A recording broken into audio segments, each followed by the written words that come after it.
It's rolling now. What is up, everyone? Welcome to, what is this, number 14? Number 14, I do believe. Number 14. Wow, that shit's starting to add up, huh? What's next, 15?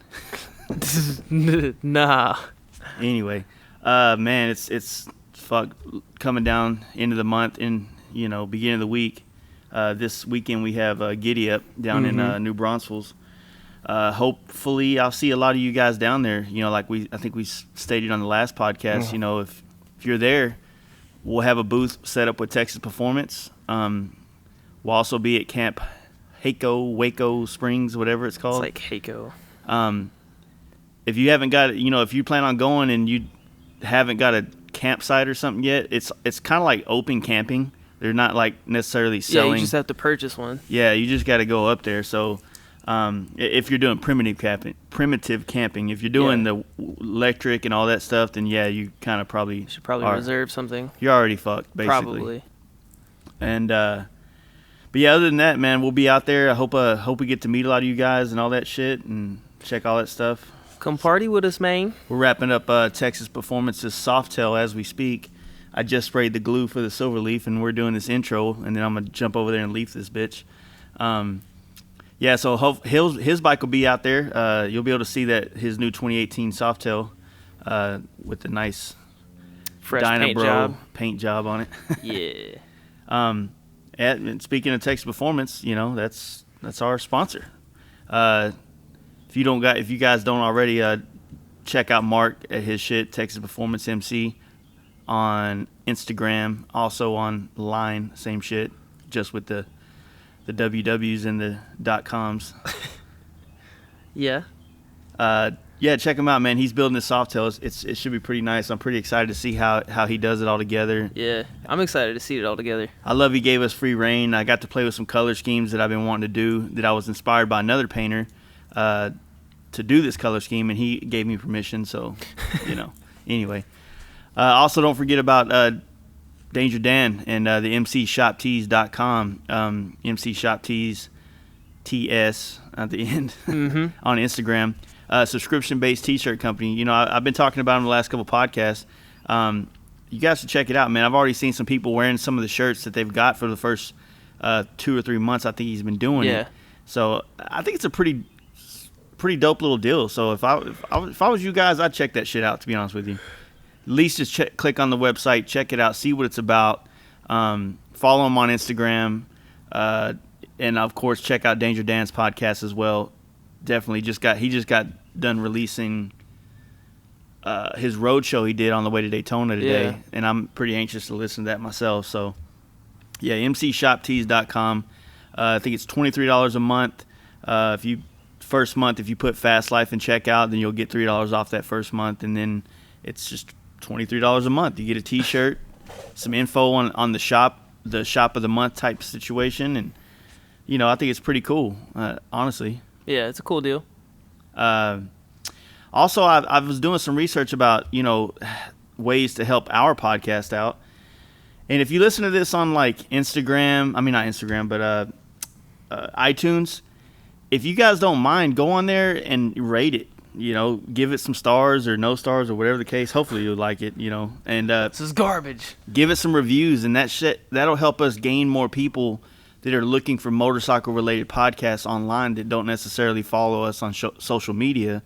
So if you guys don't mind, it greatly appreciated. It'd help us get more reach with our podcast. So check that out. Don't forget to check out our website, www.fastlifegarage, and you can get a link to our Patreon, Instagram, YouTube, Tube, and all that other good shit, man. If you could check all that stuff out, it'd be awesome. So what we do this weekend, man? This weekend we went down to Houston, picked up a T-Sport. What year is it? It's a 01. 01 T-Sport from Adam Gould, and sat down, had a podcast with him. It was really great conversation, in my opinion, to be totally honest. But yeah, so that was Saturday. That's what we did with our Saturday. And yeah. Yeah, Adam. I met Adam. He actually, when I first got into the Dynas and stuff back in 2016, he was a really friendly and helpful dude on Facebook, on some of the chat rooms that you know. That was my first time meeting him. Yeah, So. he was real cool. And then I met him in person last year at Texas Hills. We got super deep. Yeah, that's why I like him, because he brings the deep out of you. Basically. Yeah. So, forewarning, this is kind of a all over the place philosophical / motorcycle thing. So yeah, I wouldn't even quite put the word philosophical. It's not even philosophical. It's I would just say it's just us playing with all the ideas that we have in our head and talking about it, and it's vulnerable. That's what it is. It's not really. It is motorcycle related, but not really. Yeah, it's more just. It's like a vision quest. It's like we started talking about like motorcycles and stuff, and then something branched off from it. Actually, this podcast started talking about his time taking way too much acid. Yeah. So that's what he's talking about when it starts, just in case you guys, you know. But yeah, so he's just been a super cool dude ever since I met him. You know, he's got that personality because he's such a positive person that it brings happiness out of yourself. Oh yeah. Like, you can't be mad around Adam. He's a cool fucking dude, man. He's got life figured out in that sense, and that's what has drawn me to him and to liking the guy so well, just because, you know, he's like just fucking positive. He's cool, you know, yeah. And not to mention he has a sick ass T-Sport that he rolls around Houston, and you know, I guess you'll hear in the podcast, but some of the younger guys have nicknamed him Father Time down there. You can always see him all over line too. He's usually on Facebook chat rooms, and you know he's just a cool dude. He's just one of our close friends. Like we said, some of these podcasts aren't going to be, you know, huge shops. Sometimes it's just people that I think is cool as fuck that can bring some good interesting to us conversations to the table. He's deep in the community, so it's acceptable. So yeah. We're also right now we're trying to find other people such as like photographers or, you know, anybody really wants doing anything creative, adventure riders, welders, custom shit, anything like that. I mean, we're open to new we want to branch this out to a lot of stuff, and hopefully when we get more people on here that are, you know, maybe a little bit off the topics that we know about, then it will kind of help us steer new types of conversations and you know, so you won't have to hear about the new Softail again. Yeah, get out of our comfort zone. So yeah, that's the hope. And like I said, this was 14, so I mean, even though it feels like we've been doing this shit forever now, it is still relatively new, and and I think we're getting better. I don't know if you'll tell on this podcast, but I think we're getting better at conversations and letting them talk.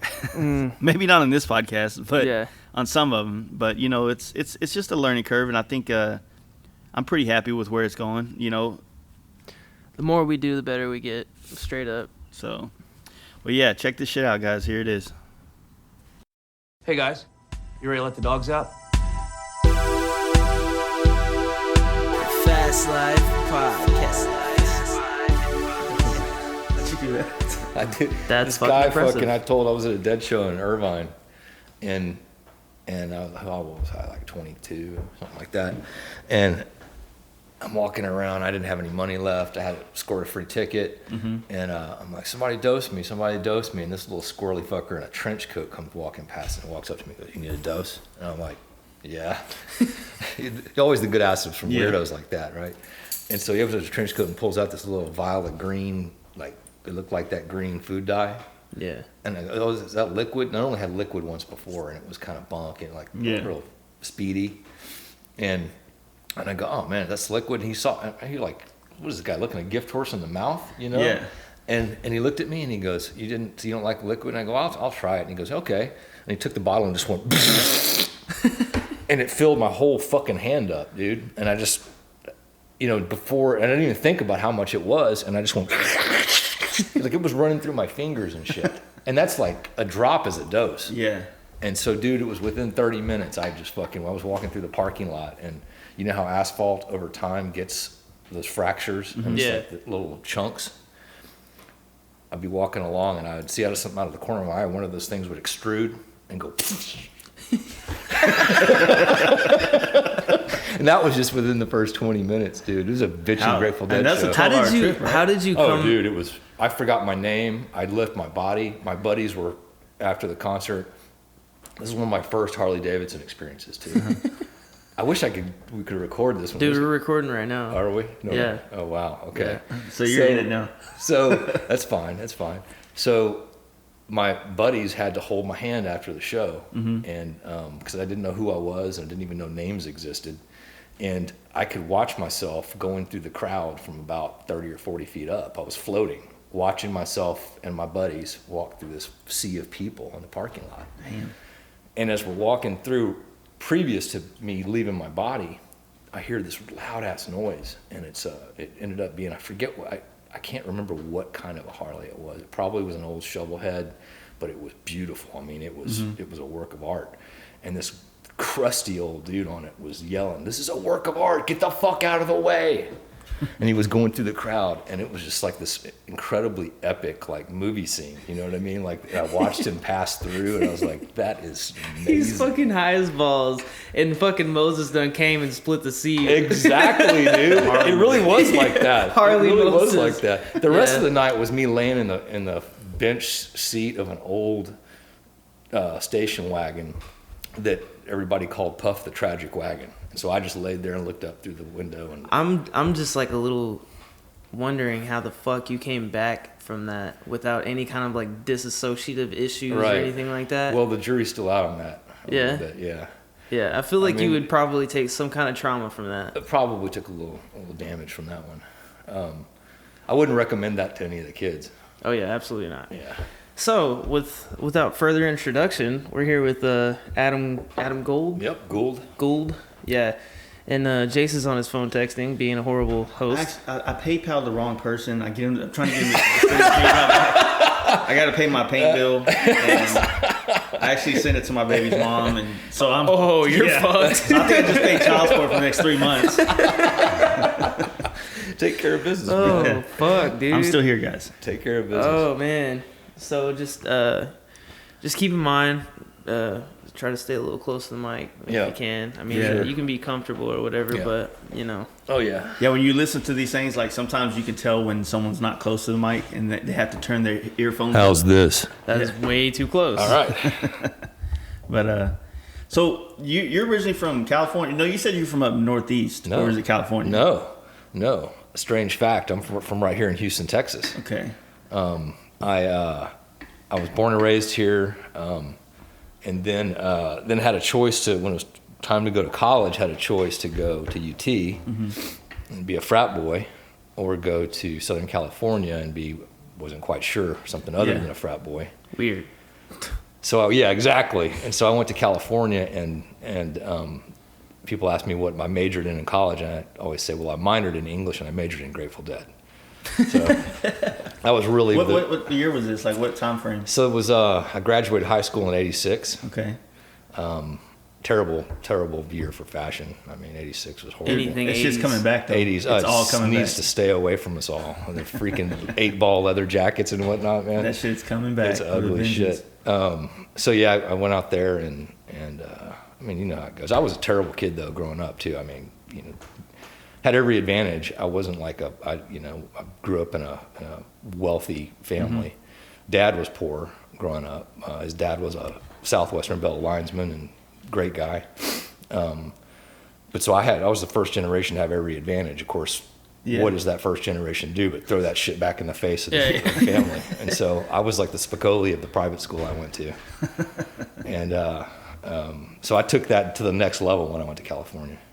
So it was just all balls to the wall party out there? Yeah. Did you finish or did you just party Dude, it yourself was out? so close. I pulled it off in 4 years. That's cool. Yeah. Kept it together. Yeah. That was when I could still manage my partying. What was the culture shock like that going from Houston to Texas to LA basically, right? In SoCal, that's LA area. Right? Yeah, I was right. I was in between LA and San Bernardino, and we're the Pomona, essentially, Claremont. Where the drag nationals are, and it was. I really, be honest with you, it was kind of like I never fit in down here, and it was like I fit in. Yeah. And so it wasn't so much a shock as it was that like I felt like I found my people. Well, that's kind of like because LA, there is no specific people. It's just like the countries misfits of people that can't fit into the societies of, you know, like Right. think about it, like as I mean, as the United States formed and it moved itself west, it was like all the people that didn't fit in with conformed society had to keep going further west, and then they got to the edge and like, hey, you know, fuck it, this is 100%. ours. We're fighting for this. Well, and area. also you think about this too. The people that had the balls to do that, usually people that got big balls like that are also a little off in the head. Right. You know what I mean? And so it's like you just do the math Yeah. on that gene pool over time, and that's. but what I you mean, get. now as we sit here in this thing, California is like the leader in pretty much all the weird shit of the world. They're weird is cool now, and Right. California is just cool as fuck. Yeah. You know what I wouldn't even think they're weird. I just think that they I don't think they're live weird. by a different. Man, it's a weird concept, and I haven't fully figured it out. because they're weird. It's just. And this is just Texas speaking. This is only these only It's- opinions. No, it's not weird like, oh God, I can't live here. I mean, it's weird they like In-N-Out better than Whataburger. That's the only thing that I don't jive with. yeah. But, I mean, when you're in a place like that, in a place where literally you wake up and you feel like you're in a movie set of something, like for me in my childhood, I was born in 82, so everything about my life and TV and what I know in California, I've seen on a movie. And then when you finally go there, it's kind of like, holy fuck, like how could you live in a place where every day you walk outside and there's a movie going on somewhere? Right. It's kind of like when I was younger, you know, Walker Texas Ranger was a big thing. So every time they'd be filming that shit around town somewhere, and it'd be a big deal to go try to see Chuck Norris or some shit. Right. And it's like you're living in LA, and you know every day you get passed by celebrities and all this crazy shit. Dude, I stood in. You know who Malcolm McDowell is? You ever see Clockwork Orange? Yeah, I've seen Yeah, that. long Okay, time. you the main guy in there. Yeah, I stood Like- in line at the Gap next to Malcolm McDowell from Clockwork Orange. he didn't even know. Well, I knew. It's like, dude, you can't be buying shit at Gap. Yeah, You're freaking the dude from Clockwork Orange. you're the freaking dude. I think the best way to probably ever that live was in, like a weird, great. Yeah. I don't even know how to It's- explain it's, it. It's It was disturbing. It was man. fucked up, but Yeah. it was good. The music's awesome too. Yeah, and then like the fucking I don't remember if it was the outro or the intro, but it's like they're sitting there and like they're in the milk thing. The milk bar, Yeah, Malacco the milk bar. and I think it was the outro after everything done went down. And it's like The Veloset Malacco yeah, bar. yeah, that's what it was. That was a good ass fucking Yeah, it movie, was. dude. I want to go watch it again. Yeah. So, 86, you said you graduated high school, you went Yep. out there. So what'd you do after you graduated? Did you stay? Well, so, what did I do? Man, see, here's the thing. So, I have big gaps because of I used to party so hard. Right. The chronology's all messed up. I got a lot of memories. They're just all like in various Scattered. orders. Yeah. They're just like, what the fuck? They're just just dip. It's kind of like a grab bag. We'll just reach in there and figure Yeah. out. What'd you go to college for? Like, what'd you? Man, I didn't know what I wanted to do. I mean, I just like to smoke weed and drink beer and chase girls. You Yeah. know, I mean, that was Right. all I really wanted to do. Skateboard a little bit. Grew up riding dirt bikes. Yeah. That's a whole nother story. Like I didn't touch a motorcycle, like a street bike, until not that long ago. To be honest with you. For real. Yeah, dude. I did. So I knew I was good at writing. Mm-hmm. Words came naturally for me. And so I was like, English major would work, do Right. that. But I didn't even think about how's that going to make me a living? Yeah. So when I graduated, it was like, okay, what am I going to do? So I came back to Houston, and a family friend, or one of my good friends' family, owned a business, and I'd worked in their stockroom over the summers, and they hooked me up in the sales department. That's how I got into the corporate thing, was writing, just entry level, man, just squirreling away, writing like sales material and marketing stuff, and taught myself how to do graphic design a little bit, and so that's how I got here to what I do today, which is, I'm a VP of marketing essentially. I don't know, I just fell backwards into it, man. That's Yeah. cool. Man, I think marketing is one of those, I think we touched on this on another podcast before, but we talked about how, like, us guys that, pretty much run our businesses off Instagram and Facebook and other social media platforms, it's like we adapt and adopt natural marketing things. Yeah. Maybe not to the T of what, someone that does it professionally, but it's almost like, I get people like marketing firms that'll hit me up. Hey, I see you've got so-and-so followers on Instagram. Can we help you get so many more? And I'm like, bitch, you can't help me get better. Right. I got my shit locked down. I know how to do it, but Yeah, I got to be honest, man. I mean, all of you guys that are in the industry that are doing your own marketing, you blow my, you blow my mind regularly. Like I would hire you guys in an instant to that's shit for me. and trust me, Seriously. like I think about it all the time. Like man, like because I don't want to paint forever, man. Yeah. I really don't want to. Like Right. painting is like a stepping stone in my life. I feel like it by being in this, it's created or other opportunities that realistically, when I get to a later age in my life, I want to look back and have these like flourished lives that I've lived, because I only get to do it once, so I don't want it to be the same thing for the Right. whole time, you know. Yep. And it's kind of like I want to take something that I get good at from this, and I want to transfer it into other worlds, and I think it'll relight a fire under my ass, and I'll always have this Right. energy and enthusiasm in life instead of. Well, that's one of the getting, things I love about you, Jason. I mean, when we had our first conversation was what I'm impressed about you is that it took me a long time to get to where I understood the value of time. Mm-hmm. Right? I mean, I woke up and I was in my 40s, and I'm like, wow, mortality is real. That shit's real. Mm-hmm. You know, if I could place myself on a timeline and look, man, my grave could be not that far off. Yeah. Which is another reason I ultimately bought a street bike, because my family, they were forbidden in my family. Yeah. Dirt bikes okay, street bikes for fucking bidden. Right? Yeah. But I realized you got to live. Yeah. You got to do stuff that makes you feel alive while you're alive. And that's one of the things that struck me about you that I really loved about you, is that you at 34, 33 when we first met. Probably, yeah, I think it was. So 34. Yeah. So, but you already got that, and you were already trying to figure out a way to have multiple evolutions in your life. It didn't come at no price. I've had so many breakdowns. I feel like I've had like midlife crises already and shit like that. And I mean, it's probably, minute stuff, but when you do kind of start feeling like fuck, like I can't just keep skating. I got to start really creating structure and substance and think about it. Like I don't, my father he painted his whole life. He has no retirement. He has nothing. Mm. Honestly, he has nothing. I mean, I don't mean to talk bad about him or anything, but he's leaving his children, which, trust me, there's a bunch of us, nothing. Right. And not even a good story, not even, Right. and I'm like, fuck, I'm probably not the best dad in the world. I'm probably not the best husband or anything, but I try to just, I feel like if I just live a very fruitful life, if I try to do a lot, I try to involve a lot of people, and I try to, just make it cool and not, then hopefully they'll see it and it'll be inspiring to them at least. I might be a piece of shit, but if I can inspire them. No, I'll tell you this, and this is not a mutual admiration society, right? I mean, I'll speak my mind. I don't talk bullshit. Yeah. And I knew right away when I met you, you got a good heart, man. And nothing. Look, you can be a genius and not have a good heart, and I don't want anything to do with you. You know what I'm saying? I'd rather have a village idiot that's got a big heart. Yeah. And I fit that bill a little bit sometimes. He's definitely the village idiot. Maybe a little bit, but that's the way we love him. Well, I'm just an asshole. That's all there is to it. And I think that You're just real. Well, you get to a point. I think you're not necessarily an asshole. You just don't know how to articulate the things that you say. I don't know how Filter. to make There's no things. filter. Yeah, he's bad at saying things without sounding offended. He could be trying to give you a compliment, and you'll Right. get offended from it. Well, Like, he's fuck also, you, dude. He's also, especially for you as the little bro, right? Oh mean, yeah, so I you get shit from him all day. All day long. Yeah, Everything's his fault. yeah. But what I know is that probably 90% of the time, or maybe more, it's all coming from love. Yeah, absolutely. I mean, that's why it's never.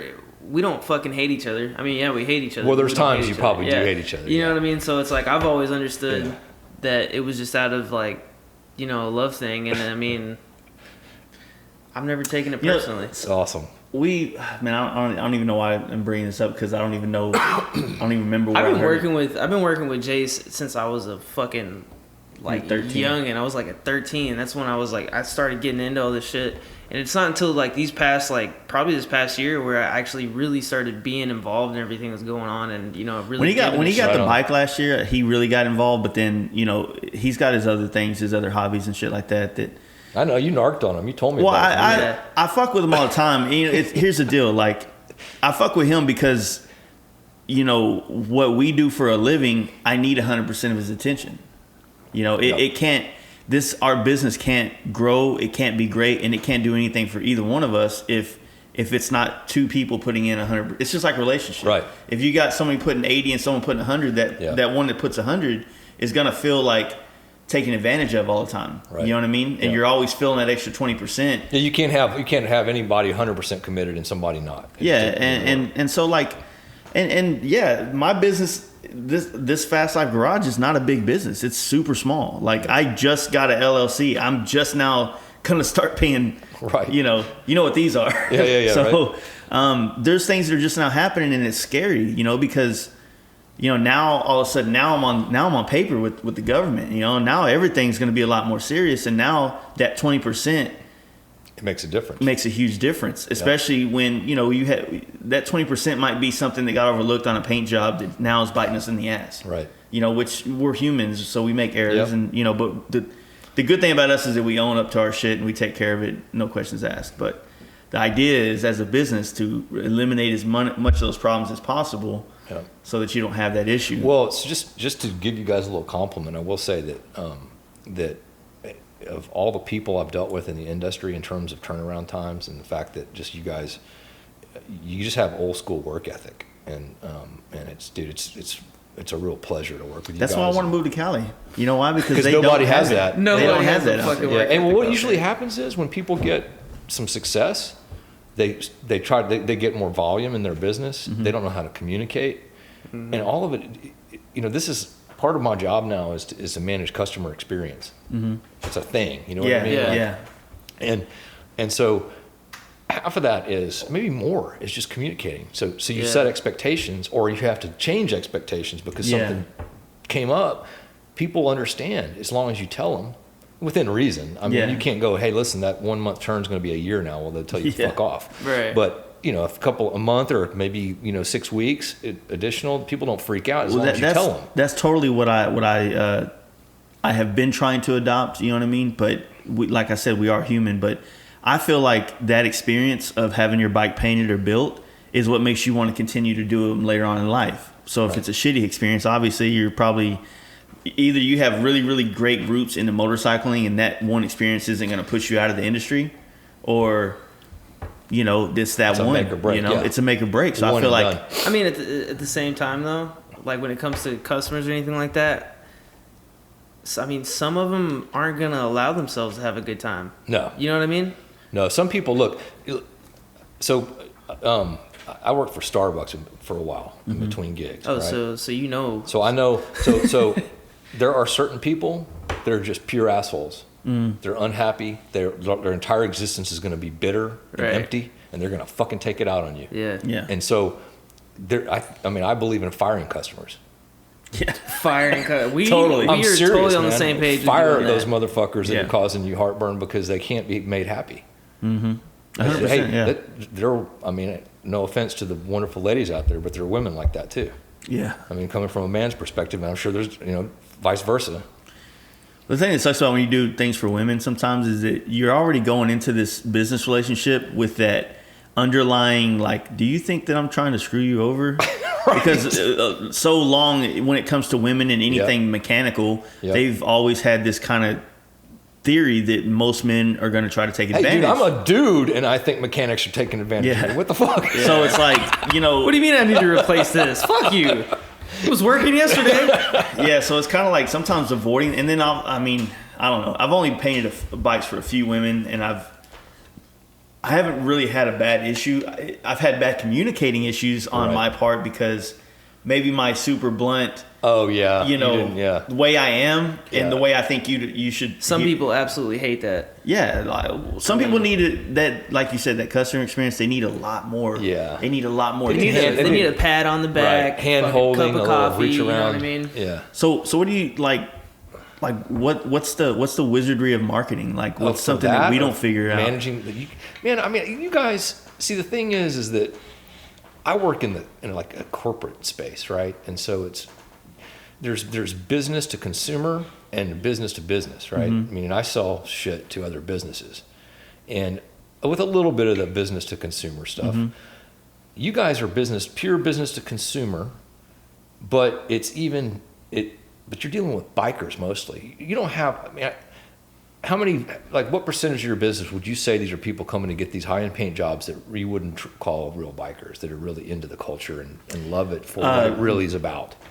Depends on if we're talking about bagger customers or Donna customers. I was waiting. I was like, are we talking shit right now? Wait a second now. You're going to piss off some of your base? They're two different types of, you can 100% understand and see the difference between the people who are truly into motorcycles and the people who are just here because they have money. It's fashion accessory. It's accessory, yeah. And not to say that the one on the outside in is always the problem. Right. Because it's really mixed. What it always boils down to, I honestly think it's not so much that guy or this guy. It's just the personality. Personality, yeah. It's whether or not they got that chip on the shoulder and they think everybody's out to get them. Right. Or, we just dealt with a one-upper.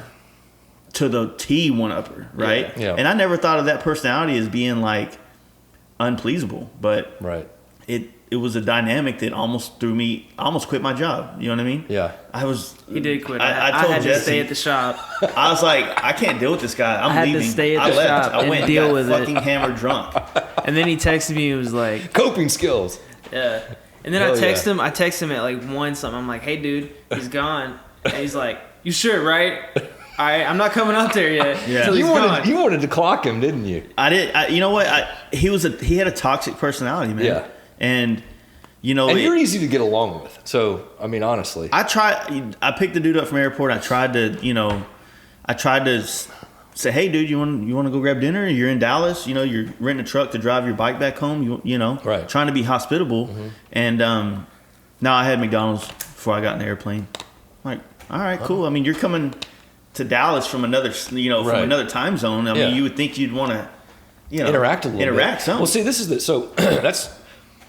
that's a perfect segue to one of the things that when I knew we were going to do this, I would love to talk about which is you guys are an example of that, right? Is that part of what I didn't know I was getting into when I got into the scene was that motorcycles are like time machines. Mm-hmm. And what I mean by that is it transports you to, I feel like it transports you into a culture that has attachments and roots in the past that is more real. Yeah. You know what I mean? And that guy just doesn't get it. That's not his thing. What you just said right there just completely validated my whole concept of doing my cross-country trips. Yeah. It connects me to something that really doesn't exist anymore, that I feel like I'm tapping into it. That whole adventure, that whole, I just got fucking chills, dude. You know why? Because what you're doing is you're actually helping keep it alive. It's helping keeping me alive. Well, I feel that, dude. Well, it's just like me. I was telling you earlier before we started, like, I hope my mom doesn't ever hear this, but splitting lanes at 90 is when I'm alive, right? Mm-hmm. And so it's kind of like it's a big soup. It's a big trippy soup of like cool personalities, like old ways, like living on the edge, like that old medieval concept of memento mori, mindful of death. Yeah. You know what I mean? Like, all the skull imagery that I'm not a big fan of, to be quite honest with you. But that's the reason for it. Yeah, yeah. It's because you're laughing in the face of death, man. Well, for me, for what I think, and I can't really, maybe I'm just going to give you tidbits of this thought because I don't have it figured out, but the motorcycle, and then more importantly, when I started hanging out with the Dyna and the FXR crowd and around the chopper crowd, it actually gave me real substance and culture that I didn't really have in the previous sport bike crowd and the bagger crowd and things like that. Not saying it doesn't exist. I'm just saying I didn't get it from that. Right. And it, in this world of like hustle and bustle and business and taxes and child support, if you're a piece of shit like me and all those kind of things, then you're like that connection with those other guys, that motorcycle, that camping, that that just backwoods type feel is like an escape, a real true escape. It's not, it's not medicated. Right. You know what I mean? You're not like, it's just, it's a fair way to get away from like life. Well, what's the deal? So what's your theory on why? So there is, when I first heard about, biker brotherhood and like, it sounded a little cheesy, right? It still sounds cheesy to me, but that's for the like the pirate bikers and shit. Yeah. The bros and. It's still that's the Harley emblem stuff. The pirate bikers still freak me out a little bit. Yeah. But no offense to you guys, a lot of you guys have big hearts and I love you. But like, what is it like about the culture where if you ride and put your life on the line on two wheels, you almost immediately are like most people, you have a connection. You know what I mean? Yeah. Like you care more for that person. It's easier to identify and like. Connect with these people. It's crazy like you're saying because I'm envisioning myself like say if me, you, and 10 other dudes that I don't know but we all go ride from here somewhere else and one of them gets into some beef with somebody on the road, like I'm liable, I would kill somebody. Like right. you see red in like protection of this little tribe. 100%. Yeah. Dude. And it's that I think you just use the right word, tribe. Yeah. That sounds again cheesy, but it's the right word. Because I mean, who your people are, and when people, dude, I'm not a big guy. I'm a little crazy. Mm-hmm. When people fuck with my people, I turn like into a monster. And that's what you're talking about. Same deal. Yeah, and I try to. There's some people out there that are, that I've had to separate myself from, especially when I used to be in my bike club stuff. That took things so seriously that they had that mentality of that tribe, but they blew it up so exponentially that, at someone just simply cutting them off because you were riding in their blind spot. Right. Or you know what I mean? Like things that. Like if you're going to split lanes, people can come over on you and that's on you. Yeah, it's on you. Or if you're doing less than the speed limit, or I don't know. I've always got a theory, and we're completely getting off topic, but I always got a theory. If you're riding a bike, you need to go at least 5 over the speed limit. Dude, absolutely. Or 5 over what the rest of the people are doing. It's logic. And the reason is because that's the only way you can control your position relative to the traffic. Yeah, like they control it. Yeah, if you're riding in a more aggressive manner, then you have more control over the outcome of things that could happen. 100%. Some things you just can't. Well, yeah, and you're also going to pop into people's eye. You're going to catch people's attention more than if you're not blending in. You're passing people. Absolutely. You're not blending in on the back of a car, beside a car, in front of a car. And people overtaking you. You can't possibly know where everybody is relative to you. Yeah, in your blind spots. So if you're overtaking them, you're always in control. Yeah, so you get some of those guys that ride like that. They not like that, but the opposite of that. Right. They ride in a very disadvantaging position. Right. So where they do get cut off a lot, they do get people that pull out in front of them, from turns. And then they lose their temper. And they lose their temper on those cars, and it's almost like, dude, I've done that to bikes. Right. I'm like, and I'm not saying it's your fault. I mean, it's totally my fault. But you have to when you're a dot in the middle of someone's view, you got to make yourself a lot more. That's on you. Yeah. Right. So you get those guys. Do everything you can. Yeah, you get those guys that are super like fucking aggressive. Like they'll go and they get their selfie stick out and fucking beat a mirror. And I'm like, dude, now that dude can swerve on you. Like they just. You know what I mean? So you don't want to necessarily be around a lot of people like that. You don't want them in your tribe because that's going to put the tribe at a fucking... So it's interesting. I think there's a time and place for that, right? Like people do need to, and I'm no angel. Like, I've gotten into near gunfights and knife fights in traffic. Yeah. People like the fender you're getting ready to pick up that's got the little wrinkle in it. That's because a guy decided I slammed on my brakes and he wanted to give me a little nudge. Yeah. Almost got into it. Because he was, people rage on bikes sometimes. Yeah. Right? But there's a time and place for that stuff. And there's part of the Dynabro culture that's a little out of control with some of this stuff. That they all want to be 1% bad guys, and they want to smash mirrors. And it's like there's a fine line there, Like you don't want to give us all a bad rep, but you also want to create respect. And sometimes the only way to create respect is to offer up consequences. Such as a broken mirror or a broken window or, but it's like, it's an interesting.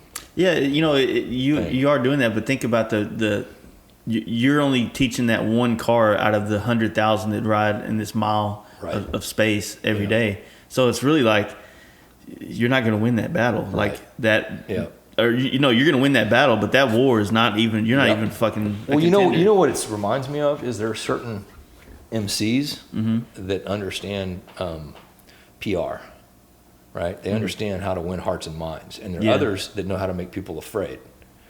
And afraid people don't stick up for you. Afraid people don't go to court and say not guilty. right? They go and they tell you guilty. Yeah. I mean, it's just it's simple math. Yeah, And so it's exactly. the same kind of a deal, man. Like if you want, and sure, I mean, you can have your 1% MC that's got some nefarious shit going on, because every population has some nefarious shit going on, regardless of whether it's an MC or not. But if you do your PR right, the rest of your members who aren't doing anything they ain't supposed to be doing, they'll have good interactions with the public. And I'm not naming any names, obviously, but it's the same thing, man. For us, just us writers, it's the same kind of a deal. You don't want to go out there and fucking create It's supposed to be fun. animosity, Man. right? The motorcycle things that you do, the shit is supposed to be fun. I mean, yes, it is my life and it is a lot of people's life. Yeah. So, maybe that's a step further than just being fun for some people. But it's still supposed to be that. Even if it is your job, like it is ours, it's still supposed to be fun. Right. And so, when you find yourself going down these paths and being around certain types of people and bikes or certain types of behaviors, then you can kind of see, okay, this is turning into a job, or it's turning into something that's not exactly fun anymore. Yeah. And then, it's like, I feel like there's something exciting about looking at, like you said, all these young Dyna kids getting into this stuff. There's some clubs out there that fit them. Yeah. That's totally for it. But Right. I mean, if it was the 60s, dude, I'd be any of them. That would totally be the lifestyle that I have. Oh yeah. But yeah, same. unfortunately nowadays, man, credit scores and shit like that are big issues. Right. So Yeah. to live, and I'm such a purist in everything I do that if I was gonna be a 1%, Yeah. I would have to live like they did back then, and that's just not a feasible way to live anymore. Yeah. Yeah. Well, often, I mean, like I've got a lot of friends in 1% clubs, and I have huge love and respect for them. And if I had gotten, especially the way I used to live and party so hard. Yeah. If I'd gotten into the scene early on in life, I'm sure that's where I'd be, because that's the ultimate commitment and manifestation of the culture. You know what I mean? In my mind, I mean it's really an interesting thing. I love the concept. Now, I'd be lying if I told you I didn't have dreams and visions of like having that bond of a club for 30 years of my life, and I'm the old guy in the back and all the young guys run. I mean, yeah, it's a great idea, man. It really is. It's just you got a life and kids, and it's not so much that. It's just that I realized that we all change so much in 5-year spans. Not saying I'm who I am. I'm never. No, we all evolve and change, and so. There are people that I love to death, but we can't hang out anymore because we're so different than we were 10 years ago or 5 years ago. Yeah. So when you think about some concepts of like I said, this is maybe someone like me thinking way too deep into what a motorcycle club is, a brotherhood. How, I got friends that I haven't even been able to go 5 solid years with before us having difference of a... So again, one of the things I like about you is like that.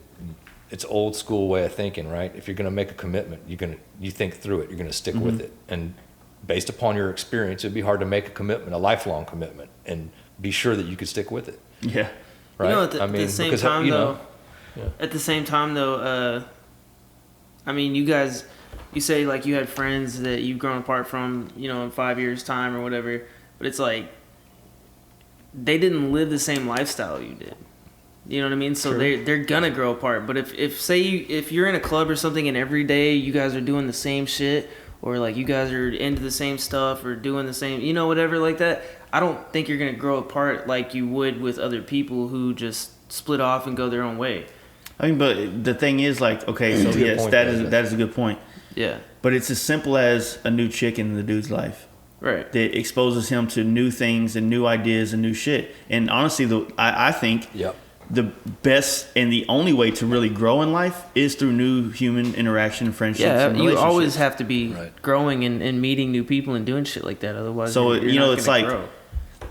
I guess for instance, for me, and it's not for everybody. So don't think that I'm knocking clubs because I love them, but I want to continuously meet new people without any stipulation of like well, I'm in this club, I got this patch, so you got to talk to me a certain way, or any of that type of stuff. You Right. know, I just want to be as open, as friendly, as you know, communicative with everybody as possible, and even having conversations. Like, that's why we started this podcast, because a simple conversation can really inspire you every day. Like, if you talk to somebody and it was a good conversation, you can go back and apply that to just your day or your life or your plans. Right. And shit works out. So, you know, when you cut out meeting people and talking to people and growing, you kind of cut out growing as a human. Right. Yeah, because then you're closing the fence off to the rest of the world. You're not taking in any new ideas. You're sitting on the things you know and what you have, and you're not. Well, it's, you know, open to again, it goes anything back else. to that whole thing we were talking about before we started the podcast, right? Which was comfort in relationships. You know, it can be Yeah. a bad relationship, but it's a level of comfort, so you get stuck in it. Yeah. And that's so many people do that, man, because you know, relationships are like that fucking thing in life that's, you know, I don't even know what to say, but man, like, so many people, and I'm not trying to call anybody out. We can but, summarize like, it right now and just well, say that. I've done it. You know, Yep. I've stayed in a relationship 4 years past where I should have. You know, but 100%. you know, in my 20s, you know, some of us depended on that extra person. So like, fuck, you know, if I leave her or she leaves me, then I got to get my own place. Right. I got to come up with this X amount of money, blah blah Yep. blah. And so like, there's so many things that'll kind of funnel you into that trap. Right. Practicality, man. You know, but I get it. the scary thing is just going out and quitting, Fucking, yeah. stopping, Yeah. and then letting life figure it out, whether you got to sleep on the park bench for a night or two or Right. not. You know, it's a lot of people are, you know, ain't trying to do that. Yeah, you know? gotta. That takes a lot of trust in yourself. Definitely not down for this park bench. Yeah. I was pretty close a couple of times. That's the same equivalent of people buying like concert tickets and have no idea how they're gonna get there and still haven't even taken off work yet. You know what I mean? Like, I'm gonna do it. I just don't know how. You know what I mean? Identify with that. Yeah. Yeah. So it's a strange thing, but I mean, think about it. Like, you know, there's no greater feeling than like being in a bad relationship and then meeting somebody new that puts you on a different like mindset in life, to where you get to talk about who you are, and you actually get to be the real person you are now for the first time in a long time. Because, you know, maybe you were with this chick for extra 4 years, and like when you go hang out with your buddies, then you get to, fuck, I get to be me. Right. You know, but then you go home and you got to be this person that's like on edge and Right. like, you know, is she going to say something that's going to trigger me? I'm going to say something that triggers her. You know Walking what I mean? on eggshells, man. You don't be, and so you're living a part of your life where you're not getting to be you. Right. You know, I have a theory that you can tell, like, whatever you do at the very beginning, the habits you make at the very beginning of a relationship with whoever you're with is gonna be Set it's the gonna tone. determine the rest of everything else. You know what I mean? So it's like, if you put too much in at the beginning and you go all out and you do all this kid's cool wise crazy beyond his ears, I think. and you go like cool and crazy and do all this Don't encourage wild them. shit. Yeah, don't encourage me. But then it's like they get comfortable with that, and then when that starts not happening, then they start questioning and they get insecure. Why are you not doing this? Do you not care about me? Or if you're texting all the time at the beginning and then you stop Oh texting. shit, I'm guilty. I Yeah, already but blew it. You I know, just, you know what I Well, mean? No, think about that. You have to pace yourself. Otherwise, Yeah. I think that's why a lot of people in my generation fuck themselves up, because Right. they just jump straight into anything. I agree. it's very, very insightful, man. You know what I For mean? sure. Well, so that's why I told the guy after I got my second divorce, I said, so first girl I date, like right out of the gate, what I'm going to do is I'm going to figure out what she really likes, like some shit I'd hate, like opera, you know, I would never go to. Mm-hmm. And go, yeah, okay, we'll go do that. We'll get tickets. We're going to set a date. And then like a week before, tell her I'm going hunting with the boys instead. Just right out of the gate. I think so. It's like the best advice I could ever give somebody when they're going into like a new relationship would have to be like, if you don't fucking like something, don't lie and don't say you do and don't go to it. Right. Because then they're gonna expect you to do that all the time. Yeah, but Yeah, okay, think about it. Now, Yes, you don't you're fuck- killing me right now. No, Think like about this, so- if you fucking bow down and you fucking go, then the rest of your fucking He's going relationship, over the edge now. so no, the rest of and your relationship, you're fucking gonna go. because we just talked about this before the podcast came on. who you are when you're trying to get laid is not who you really are. 100% though. Yeah, but But you have to. But I'm not talking about. You got to be careful not to do that. Yeah, you got to not be that person. I'm not talking about getting laid. I'm talking when you find you guys might already fucked. I don't give a shit what's going on right there. But I'm talking when you find somebody you feel like you want to settle down with. Yeah. You know what I mean? And once you start like making that decision to settle down, if you keep like, oh man, I don't really like opera, but I'll go. Then that's gonna be your whole fucking relationship, 100%. And you're not gonna like it because at the end of the day, they're gonna you do it once, they're gonna take advantage of it afterwards because they're gonna be like, well, you did it this one time, and I do all this stuff, you know what I mean? And that creates problems. If you just be straightforward and be like, hey, I don't fucking like that shit, go with your friends. Well, you know what this goes back to? I mean, this back to the whole conversation we were having about customers and stuff. I mean, it's the same. It's all communication, man, and it's all like no game plan. Like this girl that I'm talking to right now, I dig her a lot. You know. Well, of course, you know, when you get to be in your 50s, you know, I'm 50 now, you don't have time for bullshit anymore. Right. I mean, straight to anal. God, great. She's going to really be pleased when she hears this. Straight to anal. But point being is that just being honest about shit. Yeah. And like not being, you know, just being as real as possible, you know? And my whole deal is being cool never worked out for me, man. Like, you know, like when you're in first in a relationship, you're trying to be cool, be some brand of yourself that you're not really, that's not you, you know, fuck that. Goofy as fuck, man. That's my policy. Me fucking too. I'm gonna be as goofy as I can possibly fucking be, and if it runs them off, I know that's not the chick for me. So you stare at her in the eyes and you just let one rip and you just keep staring. I haven't tried that. And you find out how she takes that, and that's gonna determine from there on. No, I get it. I agree. You know, but I think in another way, I feel like every relationship you ever get into, every person, woman, is going to be a new experience, and you're going to see similarities from the last one and this one, but this is a new person, so it's different. So it's going to be different. It's going to change you different. And the other thing to think about is that you're coming into this at a different point in your life than you did the last time you came through. Right. So you might be coming into this relationship with a more tame ego. Yeah. As opposed to before, 100%. You might be coming into it like, oh, you know, as you see my Instagram followers, like I'm a big deal. I'm a big deal. You know what I mean? And, you know, something like that. So here's the deal. Like, so the challenge is as you go through life, you get scars. Mm-hmm. You know, that sounds kind of. I was about to say something about that, but keep going. You know, you get scars. You know what I mean? Like they're psychic and they're emotional. Or tattoos with chicks' names on. Yeah, we're not Jays. That's good too. We're not Jays. So the challenge is to take all the stuff that you learn is positive, that you know what didn't work in a relationship, and for instance, not showing how goofy you are, or you know, being honest, or just being yourself, or whatever. Because I like to laugh, man. I mean, that's what life's about. Yeah, what else is there? And is take all that good stuff and not let the scars and stuff and fear, because what those scars are fear. And that fear will control you and cause you to do things. That's what I was going to talk about. It's not real, man. Yeah. All that shit is in the past, and you got to shed that stuff off and be aware. Learn from it what you can. Yeah. And then carry forward with the new vision for what you want to be and how you want to interface with relationships or your business or whatever it is. Yeah. I think the best way to handle, okay, so say you break up with somebody, you get out of it, you're fucked up for months or weeks or whatever your life is, and then you're scared of going back into a relationship. Well, I mean, that happens a lot with a lot of people. Right. So the way that I would say you could talk yourself into it is the fact that regardless of what you do or how shitty it gets or how bad it goes, at the end of the day, you're going to grow and you're going to learn from it.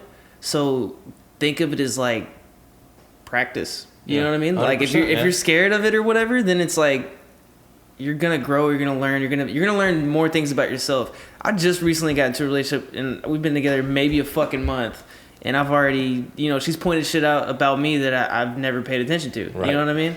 I mean, yeah, we've been talking for like 3 months, but we've been together for a month, so don't fucking laugh at me. It hasn't been 3 months. You met her at the fucking IMS show. 2 months. Is he in love? He's in love with the new vagina he's in.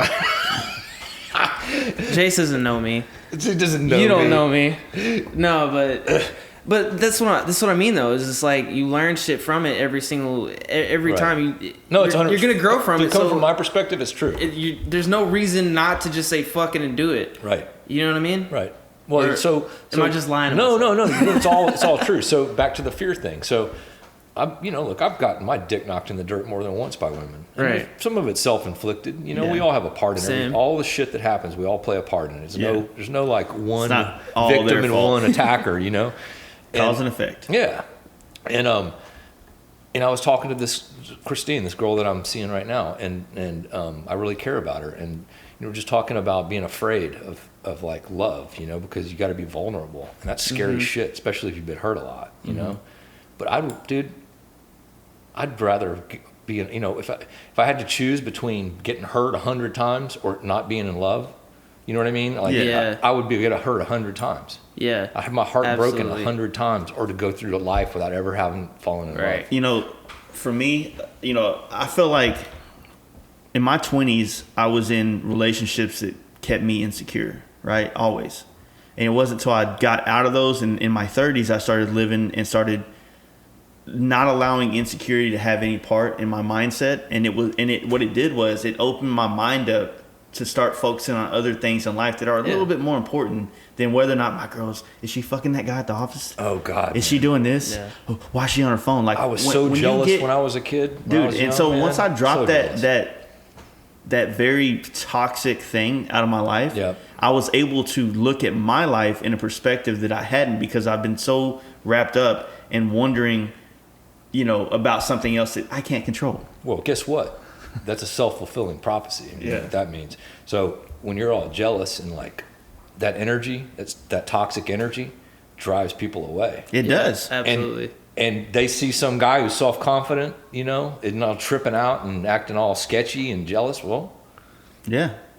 Then you get the chicks that are like, why they're so used to that, they're like, why aren't you jealous, or why aren't you insecure? Yeah, do you not care about me? And I talk about this all the time. Move right along, nothing to see here, lady. All it is that that's an adolescent thing that some people never let go of, and the sooner you do, the sooner that you're going to be able to put real focus and attention towards your actual life and being. Yeah. Seriously, right. You can't. You're never gonna create anything amazing with yourself. It also creates unnecessary stress on the relationship itself. I'm pretty sure we ought to open up like a counseling firm at some point. No, this is serious. counseling. The Fast Life Love Guru. I'm thinking maybe we need to like go all from people with failed relationships. Forget motorcycles. We're gonna be counselors. Oh shit! But that's what conversations are, man. When you're talking to people that are. If either one of you guys were super insecure right now, you'd be quiet. Like, that's kind of me that you're talking about. I don't appreciate that, sir. Yeah, right. So it's like you get around people, and sometimes Jesse's probably. I mean, how insecure are you? You got fucking all those girls all over the place. He has so much options for women nowadays that we didn't have. Did you just throw him under the bus? No, he's not. I'm just saying that he has. Yeah, he has options. He's not exercising those options. When I was his age, I didn't have a cell phone in my pocket, and I definitely didn't have an app, 4 different apps to go fucking pick up a chick every night. Yeah, Tinder. Yeah. You know what, Bumblebee. Dude? I could not do that. There's no way. So I'm a marketing guy, right? I could probably go on there and market the fuck out of myself. But why do I want to be a product, man? Yeah, I can't do that shit. Yeah. Like I tried it. I had one online date, man, and I was like, you sold yourself too high. Yeah, maybe. And you went out there, she's like, dude, this is not what I expected. I really, actually, what's funny is I do it all day long for work, and I was like, oh, do bare minimum on this shit, right? Yeah. And it was Match.com, and I went on one date, and I was like, this is some weird ass bullshit. I ain't doing this. No. Well, that's where you fucked up. You went to Match.com. Yeah, that was a long time ago. Dirty ones. Oh yeah. That was a long time ago. I met my wife on Instagram. Well, see, Instagram is different. Think about it like this. Think about this concept and why an Instagram or Facebook is way more important. Because on those things, for the most part, they're not consciously advertising themselves as, come date me. Right. Yeah. You know what I mean? So you're seeing the real shit. Yeah. Yep. Is she a meme girl? Right. You know what I mean? Is she a selfie girl? Is she this? Does she have substance to her life? Right. You're seeing that. Yeah. Does she have a sense of humor? You're seeing that by following somebody online. That's a great as point. Opposed to you know, the 8 pictures that you post on as opposed to their marketing material. Yeah. I have a legitimate, love this. I love that. I don't do guys like this. And then you go look at their Facebook, it's all guys like that. Right. You know what I mean? Right. It's all the shit that she's... I have a 100%, legitimate dude. question though. Does it make me shallow that if I go on a girl's Instagram picture and it's nothing but like selfies in the bathroom, that I think that she has literally nothing going on in her life? True. Or is I that think a so. valid statement? No, here's the deal. Like, you put... For the most part, you know, give me some wiggle room here. For the most part, you post on social media pages What's important to what's you. important to you. And if So you're- maybe so she's if just you- like very... if you are important to you, Yeah. that's it. Then what does that say? But then you also get people that are like begging for attention. True. And I they mean, hate themselves. A lot. I mean, attention's it's like actually that. pretty sad shit, man. Yeah. And it's not just, you know, I think to some degree that type of person is a victim. I mean, you know, not that they don't look. I'm all for the victim card until they start pulling it. Until Right. the victim starts saying they're a victim, and then I'm like, fuck that guy. Right. Well, my next comment was going to be like, so I could, like, I'm a sober addict alcoholic, right? Like, I can't have a beer. I'd love to have a fucking beer, man, but that's not how I drink, so I can't. Yeah. So my point is that I'm not a victim. It is what it is, right? Yeah. It's kind of like it happened to me, you know, and it wasn't my choice, but it is my problem. I got to do something about it. So the same applies to people like that. Like, Right. if you're a victim of culture, you know, That's Oh, exactly shit. what it is. Oh shit! if you're a that's good fucking one. victim of culture, then wake the fuck up. Right. You know, Yeah. but this whole like echo chamber of social media, like where you can be, you know, Andy Warhol, that artist from the 60s, Yeah. that's what he said. In the future, before any of this, computers didn't even exist. He said, in the future, everybody will have 15 minutes of fame. He was fucking right. He man. was totally. Maybe And it's I more remember than hearing 15 that quote minutes. too from him too. Yeah. Um, But it's not what it's cracked up to be. but you know, okay, Yeah. so I was inspired to start living my life because of what I saw on Instagram and culture, because I was now exposed to other things in life that, you know, living in suburbs of Dallas Fort Worth, I never was exposed to. Right. You know, I was growing up in my 20s, it was career, baby, job, house, Right. and then you've made it. You won. There's your Right. You get a forever stamp happiness, stamp right? in your card. Right.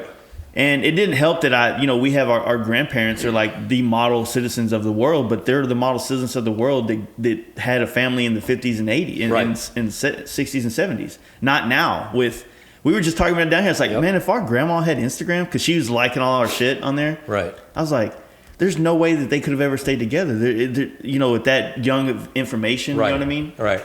And so, like, for me, it's, you see, and I know I've had to have said this before, but you see somebody that's traveling or doing shit in a van or doing shit across country on a bike, a chopper, a bagger, whatever, or going overseas, doing this motorcycle adventure shit that I want to get into. Yeah. Like, you see that, and how can I be honest to myself in my life if I know that I want to try it and do it, And you if don't. I don't do it? Right.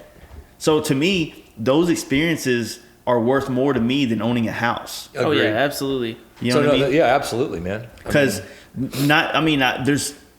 I'm 34 now, and a lot of people that I went to high school with, you know, I'm seeing them really come into their life now that have great businesses, Right. you know, or they have great jobs, and some of them do really cool shit and some of them don't. But, you know, fortunately for me, I don't compare myself to them. I'm not concerned with their level of what they have or don't have. I see what they have and I'm like, happy. I'm Right. awesome. That's what you want. Cool. Yeah. You know, but what I want is a piece of shit van. Right, right. I want a no car payment. You know, I want things like that. I don't want the newest truck or the newest bike or the newest this. Like, I just want to have cool shit and go do and experience. Well, cool this goes back to the whole idea that the motorcycle isn't it's a machine, but it's really sort of like It's a vessel.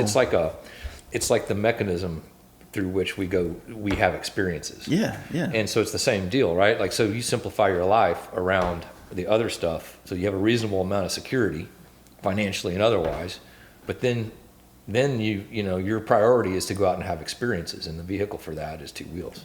Yeah, so that is a good way to dissect the two. Let's just make two categories of people that ride bikes. The people that look at their bikes as a possession, a thing. They don't want to put miles on it. They don't want to put a chip in it. They don't want to live on it. Mm-hmm. And the people that it's the horse for the life. It's just something to carry you into the experiences in Your life. fucking golden chariot. Yeah. So, someone, when I stress my no trailers argument all the time, it's mainly because, maybe the person that does own that bike only likes it because of the possession aspect of it, and not the experience that it can bring to their life. So this is a great point, and I think I just realized something about that is that there is gonna, as I get older, there will be times where I'll probably trailer a portion of a ride. 100%. Like I'm going to it. Denver because 81's putting on a memorial block party for Scott Hughes. Mm-hmm. God rest his soul, great guy.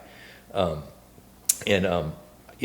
probably going to trailer to Midland so that I'm fresh for the ride with my boys from Midland. You're gonna go out there with Sal and all them, or what? Yeah. Nice. And so, a 10 hour day for me now. You're skipping a lot of the bullshit too, by the way. I know, dude. Exactly. So my point is this: but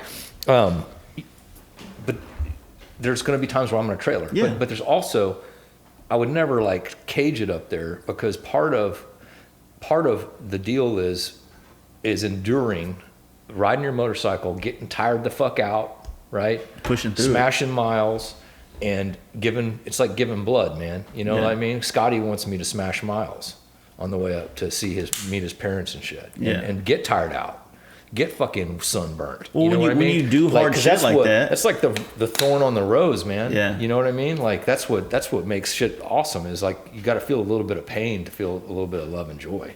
Yeah.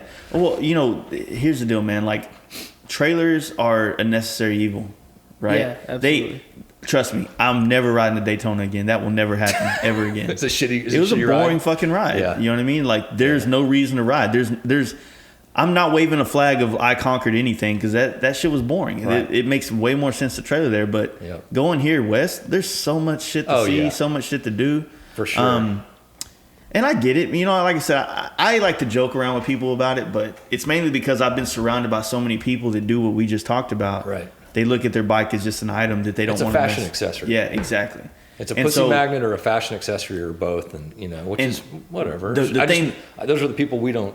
Yeah. So that's what sucks for me, is that I got one foot into this culture that I love, but this culture that I love can't quite pay all the bills. So I still got to keep this foot in the culture that is not quite as.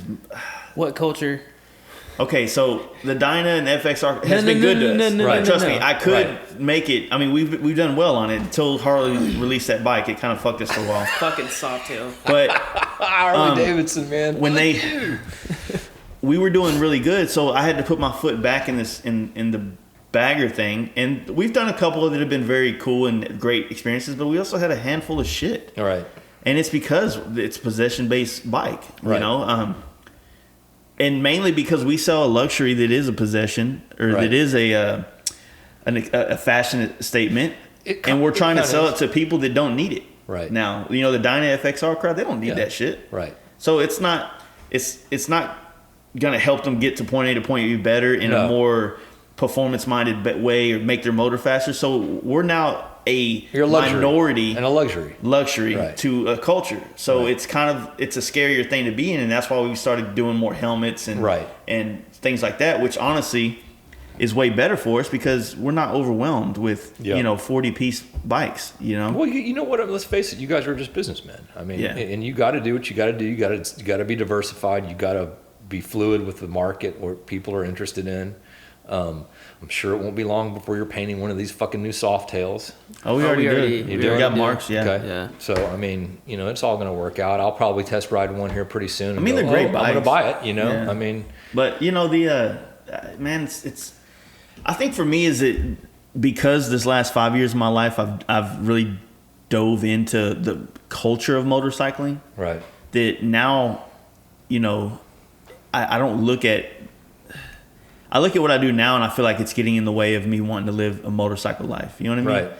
Like, I almost feel like I need a job in some type, like in a magazine company or something to help cultivate what I'm now holding so dear to me.